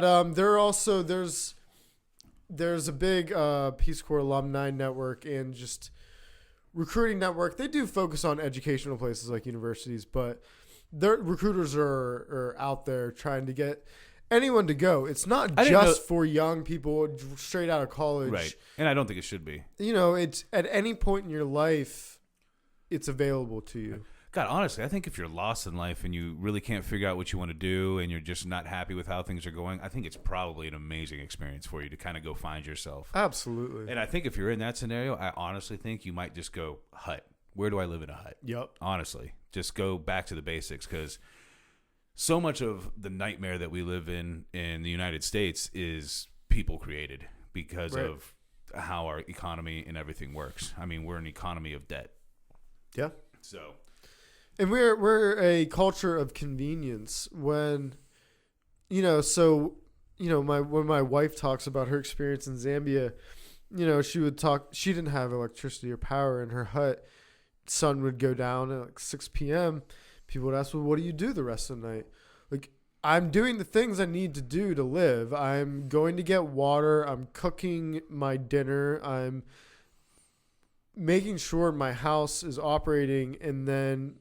Yes, maybe a couple hours after the sun goes down, I go to bed earlier than you might think to in America. But like, you never get home, eat dinner, and sit on the couch and watch television. You are doing tasks and chores the whole time just so you can get by and live. And it getting in tune and touch with your more basic instincts. Minimalist. Yeah, minimalist absolutely. Instincts, yeah. It gives you a good perspective on life, and if you're in need of it, a good refresh of priorities and what's important. I'd say something like that, and maybe a mushroom trip. Those would be the two most important things. Wow, how about combining and doing a trip while in Africa? That would be wild. That is good. I like it. I like where your head's at. There actually are a lot of people that they use mushrooms as a reset, and also now legal medically in Colorado. I heard that. That's very interesting. Isn't that crazy? Before I saw that headline, I never thought of or heard of mushrooms being used medicinally, and I think that's really interesting. Yeah, it's actually supposed to be really good. One for PTSD. Sure. And also it's kind of counterintuitive. Also depression. Well, it's not like, when not maybe you, but when people were in high school or college and eating shrooms, they use microdoses. Yeah. So just a little bit of a chemical change, you know what I mean? It's also supposed to be really good for depression and anxiety. Yep.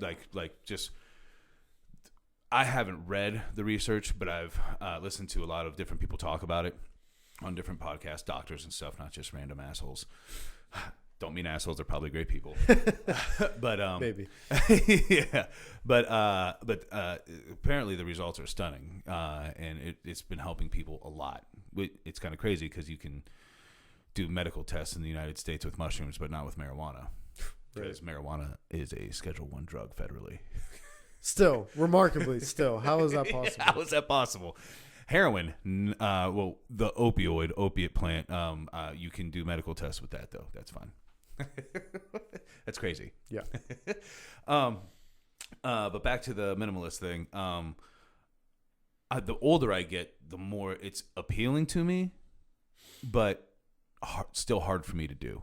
Yeah. I always think about it like even as small as no TV in my bedroom, which I'm sure a ton of people do, but I'm so used to it. Like, I don't even really watch it that much in my bedroom, but the noise while I'm going to sleep is almost a necessity. Yeah. You know what I mean? A shining light, apparently, when I go to bed is what I need. Doesn't make any sense. But even just less TV time, less video game time. I mean, honestly, when I think of when I was going to bring this up earlier, when I think of you, like, I know you do like video games. You know I do. What I mean? Yeah. But what game system do you have at your house? A PlayStation 3? Yeah. So he doesn't even have the most up-to-date video game system, which when you're a gamer is crazy. But it's also, I think, smart. Like, God, I was playing so much Madden. I just recently finally stopped playing it as much. I mean, I was coming home every night and playing it. And then when I play Madden, I like to drink beer. Yeah. When I drink beer, I like to smoke cigarettes. And I end up doing nothing. I rush home, and I'm like, I'm going to get this stuff done. And then I look at my PlayStation, and it calls to me where you put the disc. It's like a mouth, and it's moving. Come on, Dave. Yeah. It's like you could clean those dishes, or you could sit down, and you could be Patrick Mahomes for 4 hours. And I'm like, what? How did you know? Yeah. And you can drink beer while you're him. I'm like, oh, my God. You're speaking to me. But the more and more I think about it, because I used to think, like, how do people get everything done they need to get done in a day? And I'm like, oh, they don't come home and play video games and watch TV. They get some shit done. So I'm trying to change a lot of bad habits that I have. Not completely get rid of them, just fix them. Fix them up. And there's nothing wrong with having a habit or enjoyment of playing video games as a release, just as long as it's not the primary thing you do while you're in your home. Yeah, right. I think there's other things you could do with your time in your home more constructive. Absolutely. And then you get people who actually really get addicted to video games, man. Like, yeah. Honestly, I played way too much Madden for probably the past, like, 6 months to a year. And you stop doing other stuff. I mean, I still went and did stuff, you know what I mean? But on the nights where I would stay home, that's what I did the whole time. But some people, man, they're not going anywhere. They're not leaving their house. That is their outside life from their job and everything else. That just seems like a nightmare. And then when you get into other games, more immersive than, say, Madden. Oh, yeah. Like Destiny, World of Warcraft. Right. Those people aren't even getting up to go to the bathroom. And I can imagine being so easy to lose yourself in those worlds because they are literal entire worlds that are created virtually. People are in relationships on World of Warcraft. It's so weird. Isn't that crazy? Yeah. Like, and literally, I've read articles, like, people have died playing these things because they don't get up and they drink Mountain Dew the whole time. Like, they're like, the new World of Warcraft is coming out, so I need big bottles so I can piss in. And wow. I need to get cases of Mountain Dew next to me so I don't have to get up. And it's like, what are you doing? And like, if they do have a girlfriend, they know this is coming. What? Like, hey, talk to him or leave. You got it. That can't be. That's not healthy. What's that game? It's like a Western in the. It's a Western type game. Red Dead Redemption. Yes, Red Dead. Yeah, my friends. My old college buddies are huge into that. I never did, but they're like in a I don't know what it's called, a league or a world Yeah, together. right. And Yeah, like a clan. Yeah. Like they're on the same team and they go and they go rob other people. ape shit Yeah. over this game. Well, it's fun to rob people, like, but not in real life. You know what I mean? Yeah. With no consequences. Yeah. I'm not trying to really rob people as much as I joke about it, but you know, on a thing, it's like, yeah, dude, I'm gonna go rob some people. I need money. But apparently, this is a really good live action game. Oh yeah, people love it. Yeah. Yeah, I hear people talking about it all the time. The only game I really played online a lot was the Call of Duties and mainly Modern Warfare 2. I was addicted, and now I'm addicted to this one on your phone. God, the Call of Duty Mobile. Me and him recorded the first podcast, like the first one we're actually going to air. We tested the equipment plenty of times. First of all, let me go back. So first of all, we go to record the first one. And unfortunately, Gabe is my partner in crime in this. For any of those that don't know, It was Dave's fault. yeah. But so when we have guests, like he'll be up here with me on the mic sometimes. But when we have guests, he's the guy behind the scenes working the computer. You've heard him talk a few times tonight. He wasn't sitting behind the computer, obviously, because it's just me and him. It's kind of like telling people what the podcast is going to be about. So, man, we're talking for 45, 50 minutes. 45, 50 minutes. And I look over at that screen. I'm like, there's no sound waves on that. It's recording. It's progressing. There's no sound waves. Was it not plugged into something? Oh, no. It was all plugged in. We didn't click something that we needed to click before we record. But here's the problem. We never had to do it before either. Really? We recorded 2 other. Huh. Yeah. No issues. Yeah, we recorded 2 other times just to like test the equipment, and we talked long times both those times too. But no problems, no issues, never had to click anything special. This time, apparently we had to. So we had to do that all over again. Bummer. Yeah. So, and then we did it again. It was about an hour. Yeah. But then after that, we sat in the same room, each on our own phone, playing Call of Duty on the phone with each other. While narrating, I'm assuming. Oh, yeah, talking. I mean, we weren't on the mics, unfortunately. It probably would have been good, especially me, because I'm like, I can't find anybody. I'm going 7 and 5. Yeah. I'm like, I'm great at it. I get all the kills. And then I'm like, I can't even find anybody to kill. Apparently, when you play Call of Duty Mobile, you turn into Stuart from Mad TV. Yeah. I don't like that one. Look what I can do. Oh, man. I do want to ask you, because I know you are an avid Steelers fan. Yeah, big Steelers fan. Yeah, big Steelers fan. How heartbroken are you about Big Ben? Yeah, that was. It's been a rough year. It's been an up and down year. Yeah, rough for. I want to say I feel really bad for Juju. His first year, going to be the number 1 on an NFL team, and he is. I don't care what his stats are this year. He is a true number 1. Yes, and I will also say this about Juju: he is a consummate professional. In stark contrast to the Steelers' previous number 1 receiver. Yeah, you do not see him on the sidelines throwing tantrums. He's not yelling at his quarterback. He's not yelling at his coaches. He's acting like a professional. Yeah, and I couldn't love him more and just he's for just that. chaining up his bike. Yeah, right. Yeah, the guy's awesome. He really is. I mean, and he's really involved in the community. I mean, does really cool things. Like he went with the one kid to prom. Yep.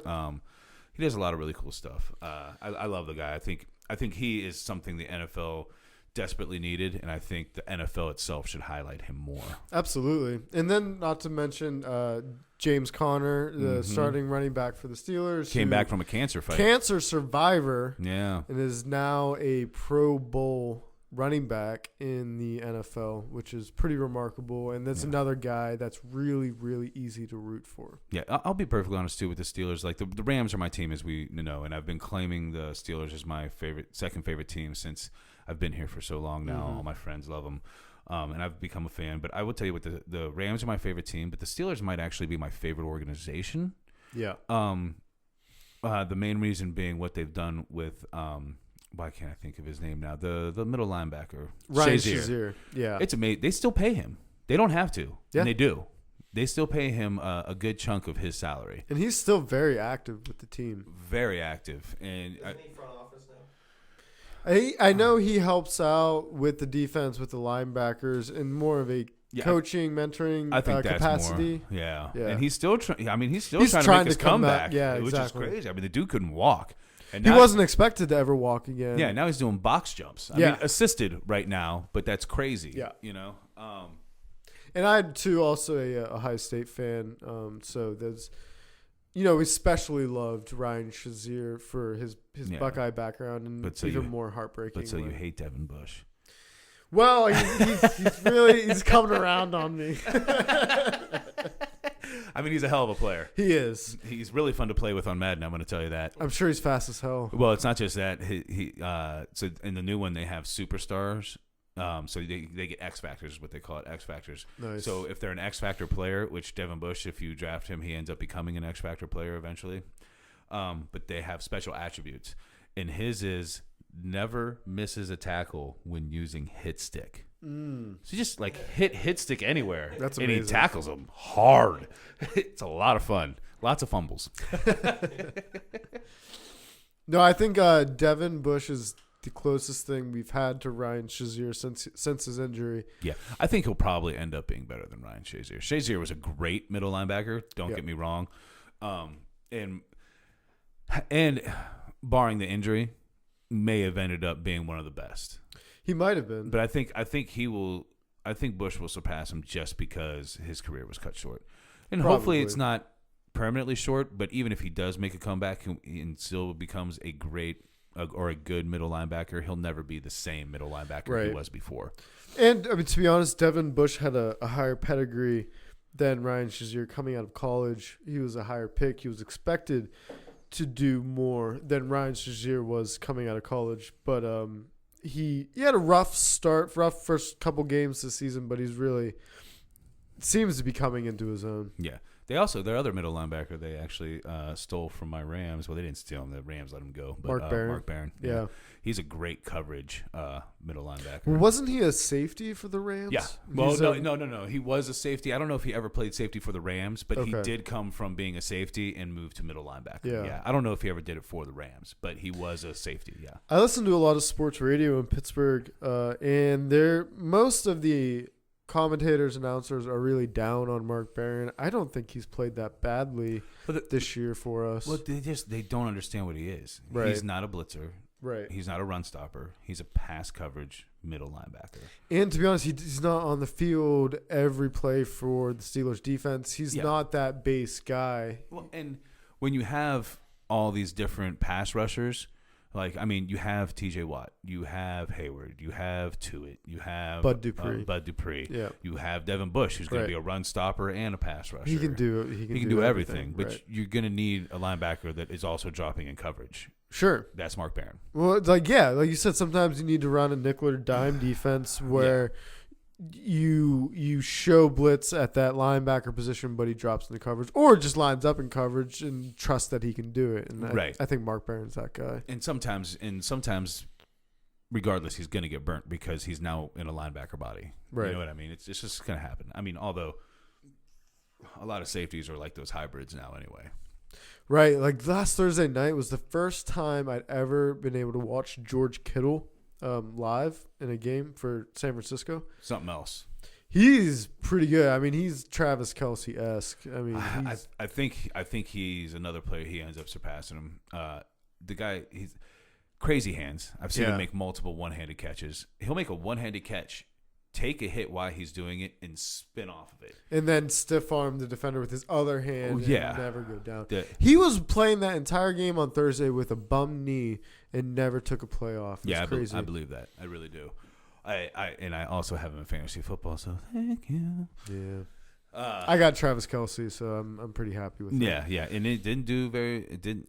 God, how decent Matt Moore did with him makes you want. I mean, obviously, no matter what, Mahomes is a freak of nature, Right. but that offense is obviously pretty QB friendly. Sure. And, the tight end is if you have a quality tight end, that's an easy position to lean on when you're working with a backup quarterback. I mean, Tyreek Hill still had a good game. I mean, you just got some freaks on offense. Sure. And Matt Moore is a very capable backup. Been a quarterback for years. The only crazy thing is that he was retired. Not right before he But came before and the played. season? Before the season, he was retired. I and didn't then know that. Chad Henne was their backup. What's with their old Miami quarterbacks? Kansas City? They like Florida. Yeah. But so so Chad Henne actually got injured and couldn't play, and they literally called up Matt Moore. Interesting. Yeah, he was retired and he came back. He certainly hasn't played like a retired gentleman. No. But he never really got a chance in too many places. But it's hard. He was like Ryan Fitzpatrick or Jim Sorgi, just like a great backup that never got a shot to start anywhere. But I will say this: if you put Ryan Fitzpatrick in that Chiefs offense, he might throw an interception or two, but man, he's going to throw that ball over the goddamn field. Oh, absolutely. He would definitely throw a bunch. No matter where Ryan Fitzpatrick goes, he throws tons of interceptions, but he's going to also provide some Fitz magic. Yeah, and I honestly think he would throw less there just because of the receivers. Probably. Like sometimes Tyreek Hill is going to be wide open because he's too fast. And Travis Kelce is pretty much always open. Right. So. He's especially when it comes to fantasy football, pretty much the most consistent football player. Yeah. You know what I mean? I mean, sure-handed, he's going to catch the ball. I did want to ask you your thoughts on Mason Rudolph. Mason is a young guy who's still trying to figure out how to be an NFL quarterback. Again, with Pittsburgh sports commentators, they're very down on him. Which I think is absurd. I think it's incredibly unfair. He is a second-year quarterback. And real quick, his last game, he just came back from getting completely knocked out. A dirty hit from Earl Thomas from the Ravens. Yeah. And so give him a second. Yeah. So go ahead. But think back to, was it 15 years ago when Ben Roethlisberger is a rookie or a second-year quarterback? Yeah. It was a much different team, but the team still changed because he was a young quarterback trying to figure out the league. That's all that they're doing with Mason Rudolph is trying to simplify their game plan to put him in the best position to succeed. Yeah. Well, and I don't think I'm not saying he ends up being a superstar in the league, but I do think he ends up being a starter in the league, whether it's with the Steelers or somewhere else. I mean, if you think about the backups they've had since Charlie Batch, he is by far their best backup since Batch, right? Mm-hmm. I mean, Landry, absolutely, way better than Landry. He's better than Landry. He's better than Vic. Better than Vic. Better than Dennis Dixon. Yeah. Better than Byron Leftwich. Yeah, absolutely. Yeah. I think he is better than he gets credit for. I mean, he I can agree. throw the ball. I mean, he wasn't nailing those people with the deep balls in the last game, his first game back. But again, it was his first game back, and he was putting them right close to that window, very close to that. If you look at the Ravens game before he got knocked out, he made some very nice throws, deep throws. Oh yeah, absolutely, including the play he got hurt on. He scrambled out of the pocket and found James Washington for like a 20 or 30-yard pass. It was amazing. I can't believe the pass was still accurate because he got crushed. Because he scrambled, stopped, planted his feet, and put a perfect pass on James Washington and then got his head knocked off. So I think he was really starting to come into his own during that Ravens game, but then unfortunately got cut short. He was out of game. He had a bye week, and now you're kind of back to square one with easing him back into the offense. Well, I even forget the bye week. They had to take his mask off on the field, right, and leave the helmet on.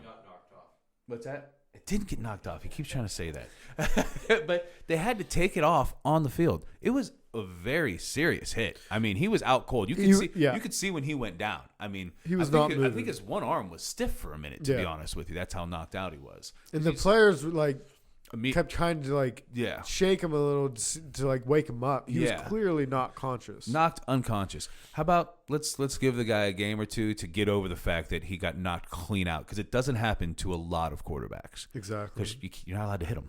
Right. So let's give him a minute. But up until that point, I thought he looked very impressive. And for his first game back from that knockout, I thought he still looked impressive. Hey, I'm not saying Mason Rudolph is going to be the next Tom Brady or Terry Bradshaw, but I am he has far exceeded my expectations from that Sunday when Ben got hurt. Oh man, far exceeded, and makes you, I'd say, happier.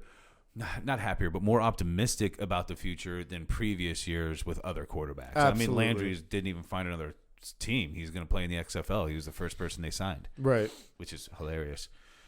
I did have something I wanted to... Oh, first of all, I thought this was hilarious. So I was talking to PJ, and PJ's my brother, and I was like, oh, man, we need to schedule a time for you to be on the podcast. And at first, actually, I was telling my mom. I was telling her, I need to talk to PJ, get him a time to come on the podcast. She goes, are you sure that's a good idea?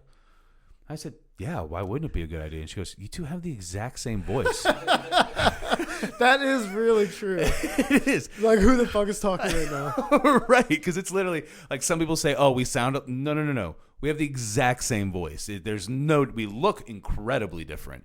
He's tall, long hair, and skinny. He's actually huge. How big was he when you saw him today? He's put on a few pounds, yeah. All muscle, right? Yeah. It's crazy. Dude looks like Thor. He looks exactly like Thor now, except with tattoos. Yep. But so he's got long hair, sometimes up in a man bun. He's tall. He's always been slender. Now he's still, I'd say, slender, but very built. And me, I'm a short, chubby bald guy.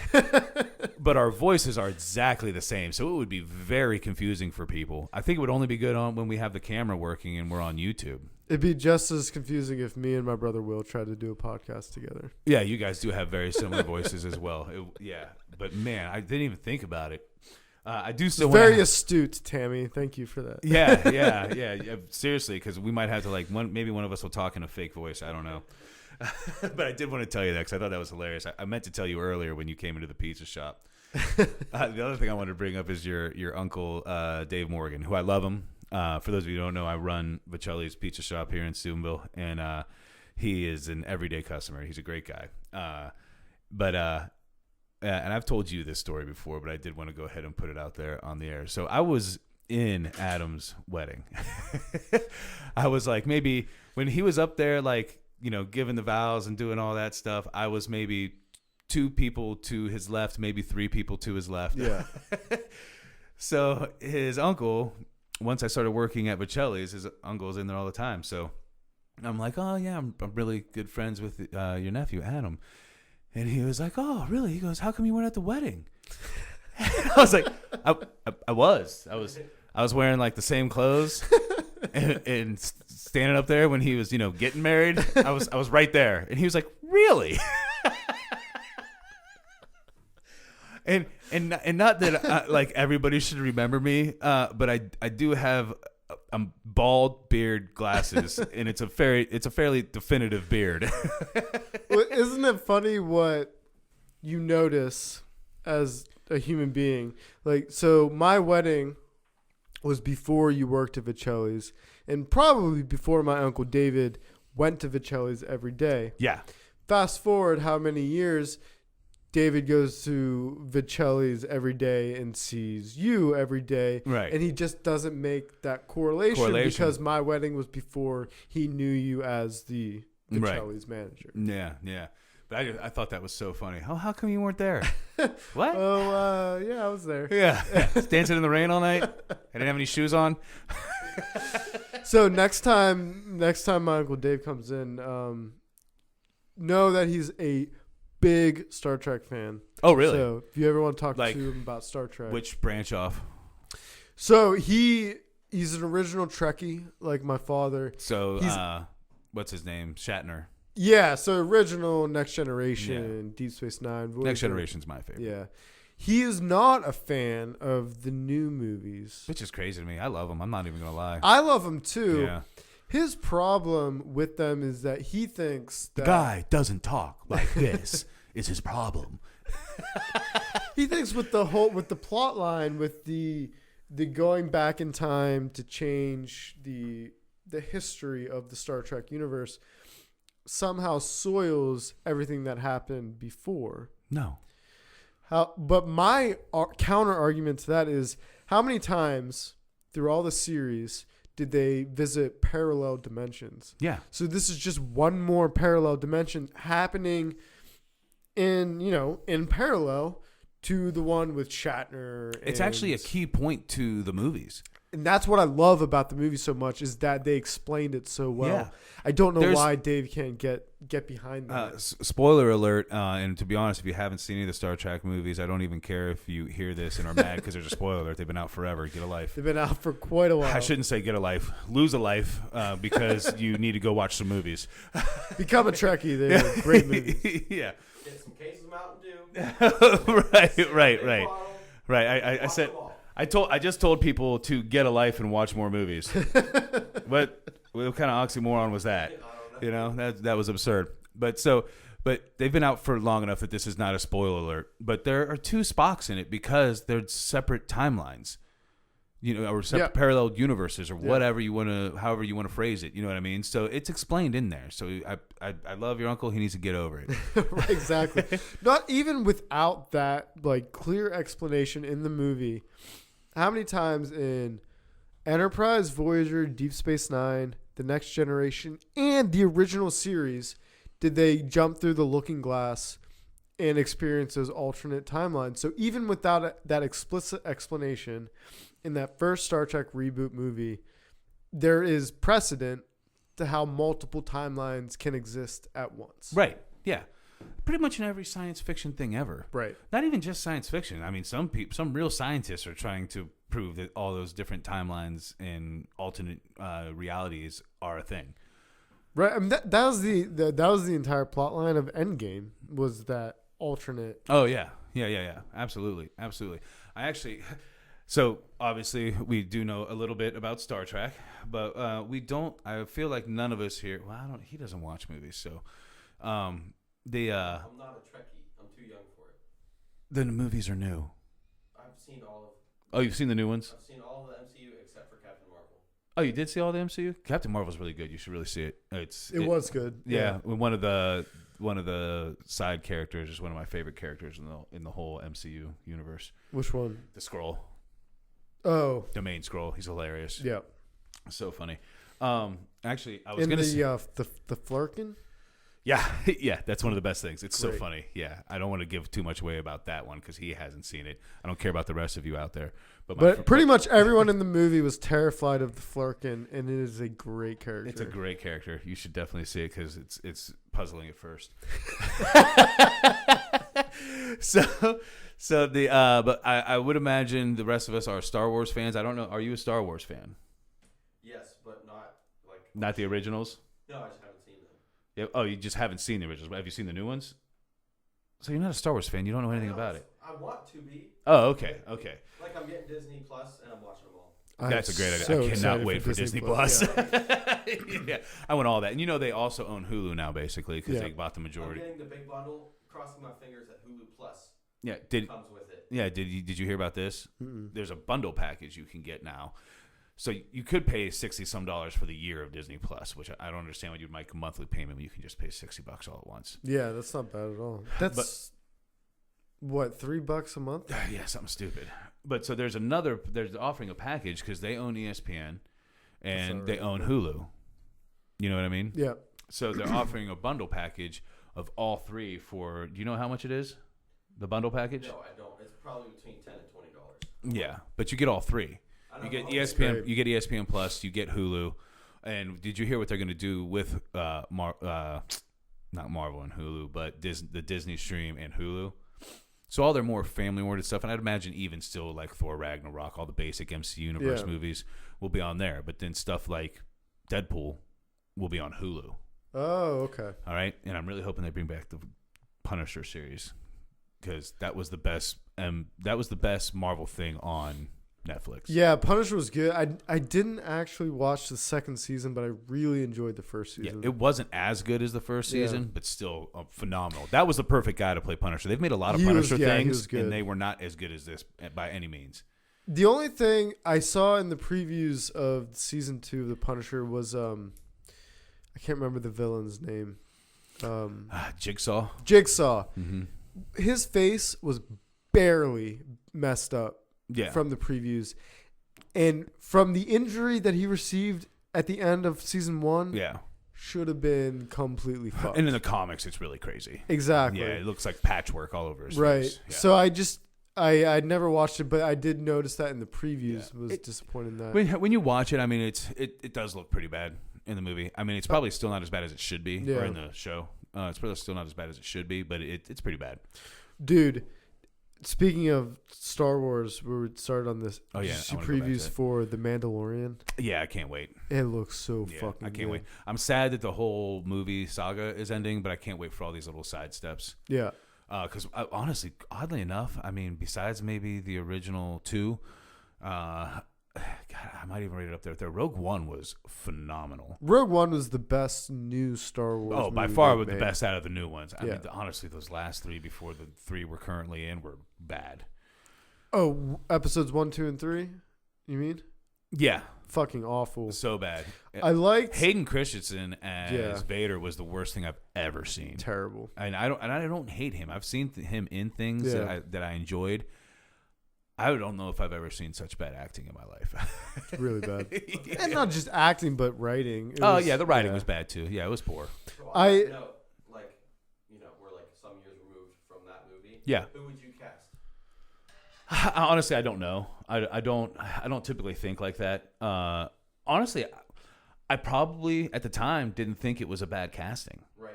You know what I mean? Because I didn't mind him. I kind of liked Hayden Christensen. I didn't think he was a phenomenal actor, but I liked him. You But know it who'd just have ended up been so bad. a really interesting Vader? Young Vader or old Vader? Young. Young. Tom Hardy. Dude, I was I'll do anything. I'm in. Anything Tom Hardy does, I'm in. I'm in. I They was could be just- like, hey, we're making an hour-long movie of him eating Cracker Jacks. I'd be like, I cannot wait. He's just the guy. There's every movie I've seen him in, every show he's in. I'm really mad that they haven't released season 2 of Taboo. I don't know if they're ever going to. He's just great in everything. It's unbelievable. He does such a good job. Today, I think Warrior. God, I love that movie. You ever see that? I haven't. It's an MMA movie, which obviously I love MMA. We're gonna go watch the fights tonight. The MF belt, motherfucker. But it's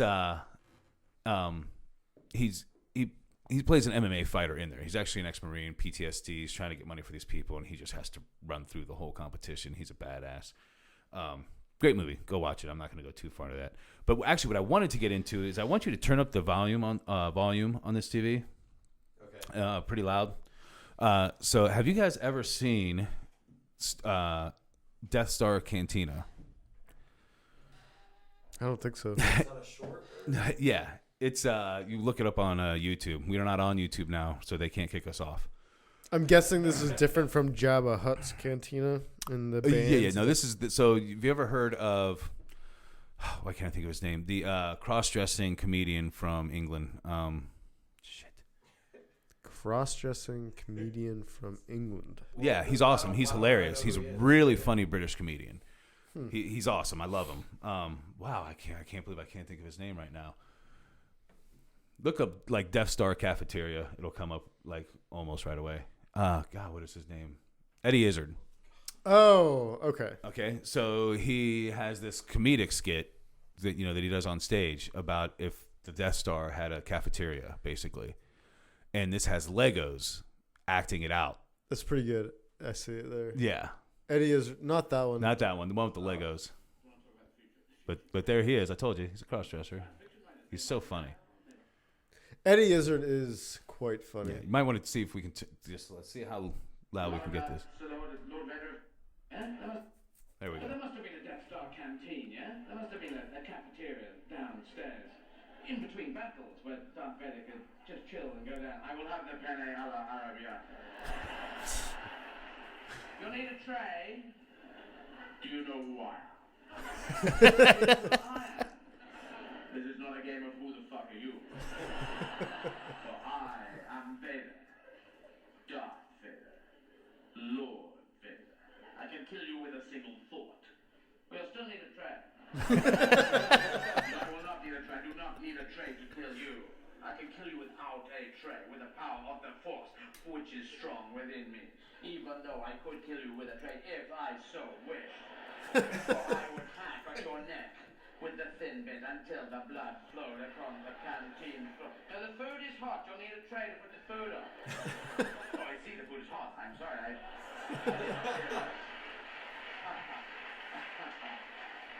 Oh, take the Yes, I thought you were challenging me to the fight to the death. Fight to the death? This is canteen. I work here. Yes, but I am Vader. I am Lord Vader. Everyone challenges me to a fight to the death. Lord Vader, Darth Vader. I'm Darth Vader. Sir Lord Vader. Sir Lord Darth Vader. Lord Vader of Sheen. Lord Baron von Vaderham. The Death Star. I run the Death Star. What's the Death Star? This is the Death Star. You're in the Death Star. I run this star. This is the star. This is a fucking star. I run it. I'm your boss. You're Mr. Stevens. No, who is Mr. Stevens? He's head of catering. I'm not head of catering. I am Vader. I can kill catering with a thought. What? I can kill you all. I can kill me with a thought. Just fuck. I'll get a tray. Fuck it. This one's wet. And this one's wet. And this one's wet. This one is wet. This one is wet. Did you dry these in a rainforest? Why? The power of the Death Star. Do we not have a tray that is fucking dry? Do not. No. I was here first. You have to call a queue if you want food. Penny Arabiata. That'd be very nice. No. Do you know who I am? That's Jeff Vader, that is. I'm not Jeff Vader. I'm Darth Vader. What? Jeff Vader runs the Death Star? No, I run the Death Star. You Jeff Vader? No, I'm Darth Vader. Are you his brother? Can you get his autograph? I can't get it. No, I'm Jeff. All right, I'm Jeff Vader. I'm Jeff Vader. Can I have your autograph? No, fuck off. I'll kill you with a tray. I'll kill you with the tray. Give me Penny Arabiata or you shall die. And you. And everyone in this canteen. Death by tray it shall be. Sorry, that's one of my favorite skits lately. I keep showing it to everybody. It's funny. I've known about it for years, but for some reason, it just popped up in my thing. Have you ever seen the movie The Clerks? Oh yeah, absolutely. I love the bit in that movie about, I don't remember the character's name, but he goes on this long rant about how the construction workers in the Death Star were the true victims of the movies. They're just trying to do a job and build, do some construction on the Death Star, and then they get blown up by the rebels. Like, what did they do? Right. Yeah, that is good. That is good. Oh man, looks like we're gonna be late for the fight, so maybe we're gonna wrap this up here. Yeah, good, perfect. About 2 hours. That's where we're at. Yeah, awesome. Well, Adam, thank you for coming on, brother. Thank you for letting us know a little about the Peace Corps. It was awesome. Absolutely. Thanks for having me. I love talking about my time in Africa. So yeah, absolutely. Hey, and you got any more people that want to come on and talk? You let us know for sure. Yeah, absolutely, man. So that's it for the Gathering of Fools, and we'll catch you next time. Don't forget to download, listen, and subscribe. Yes. All right. Hey, peace out.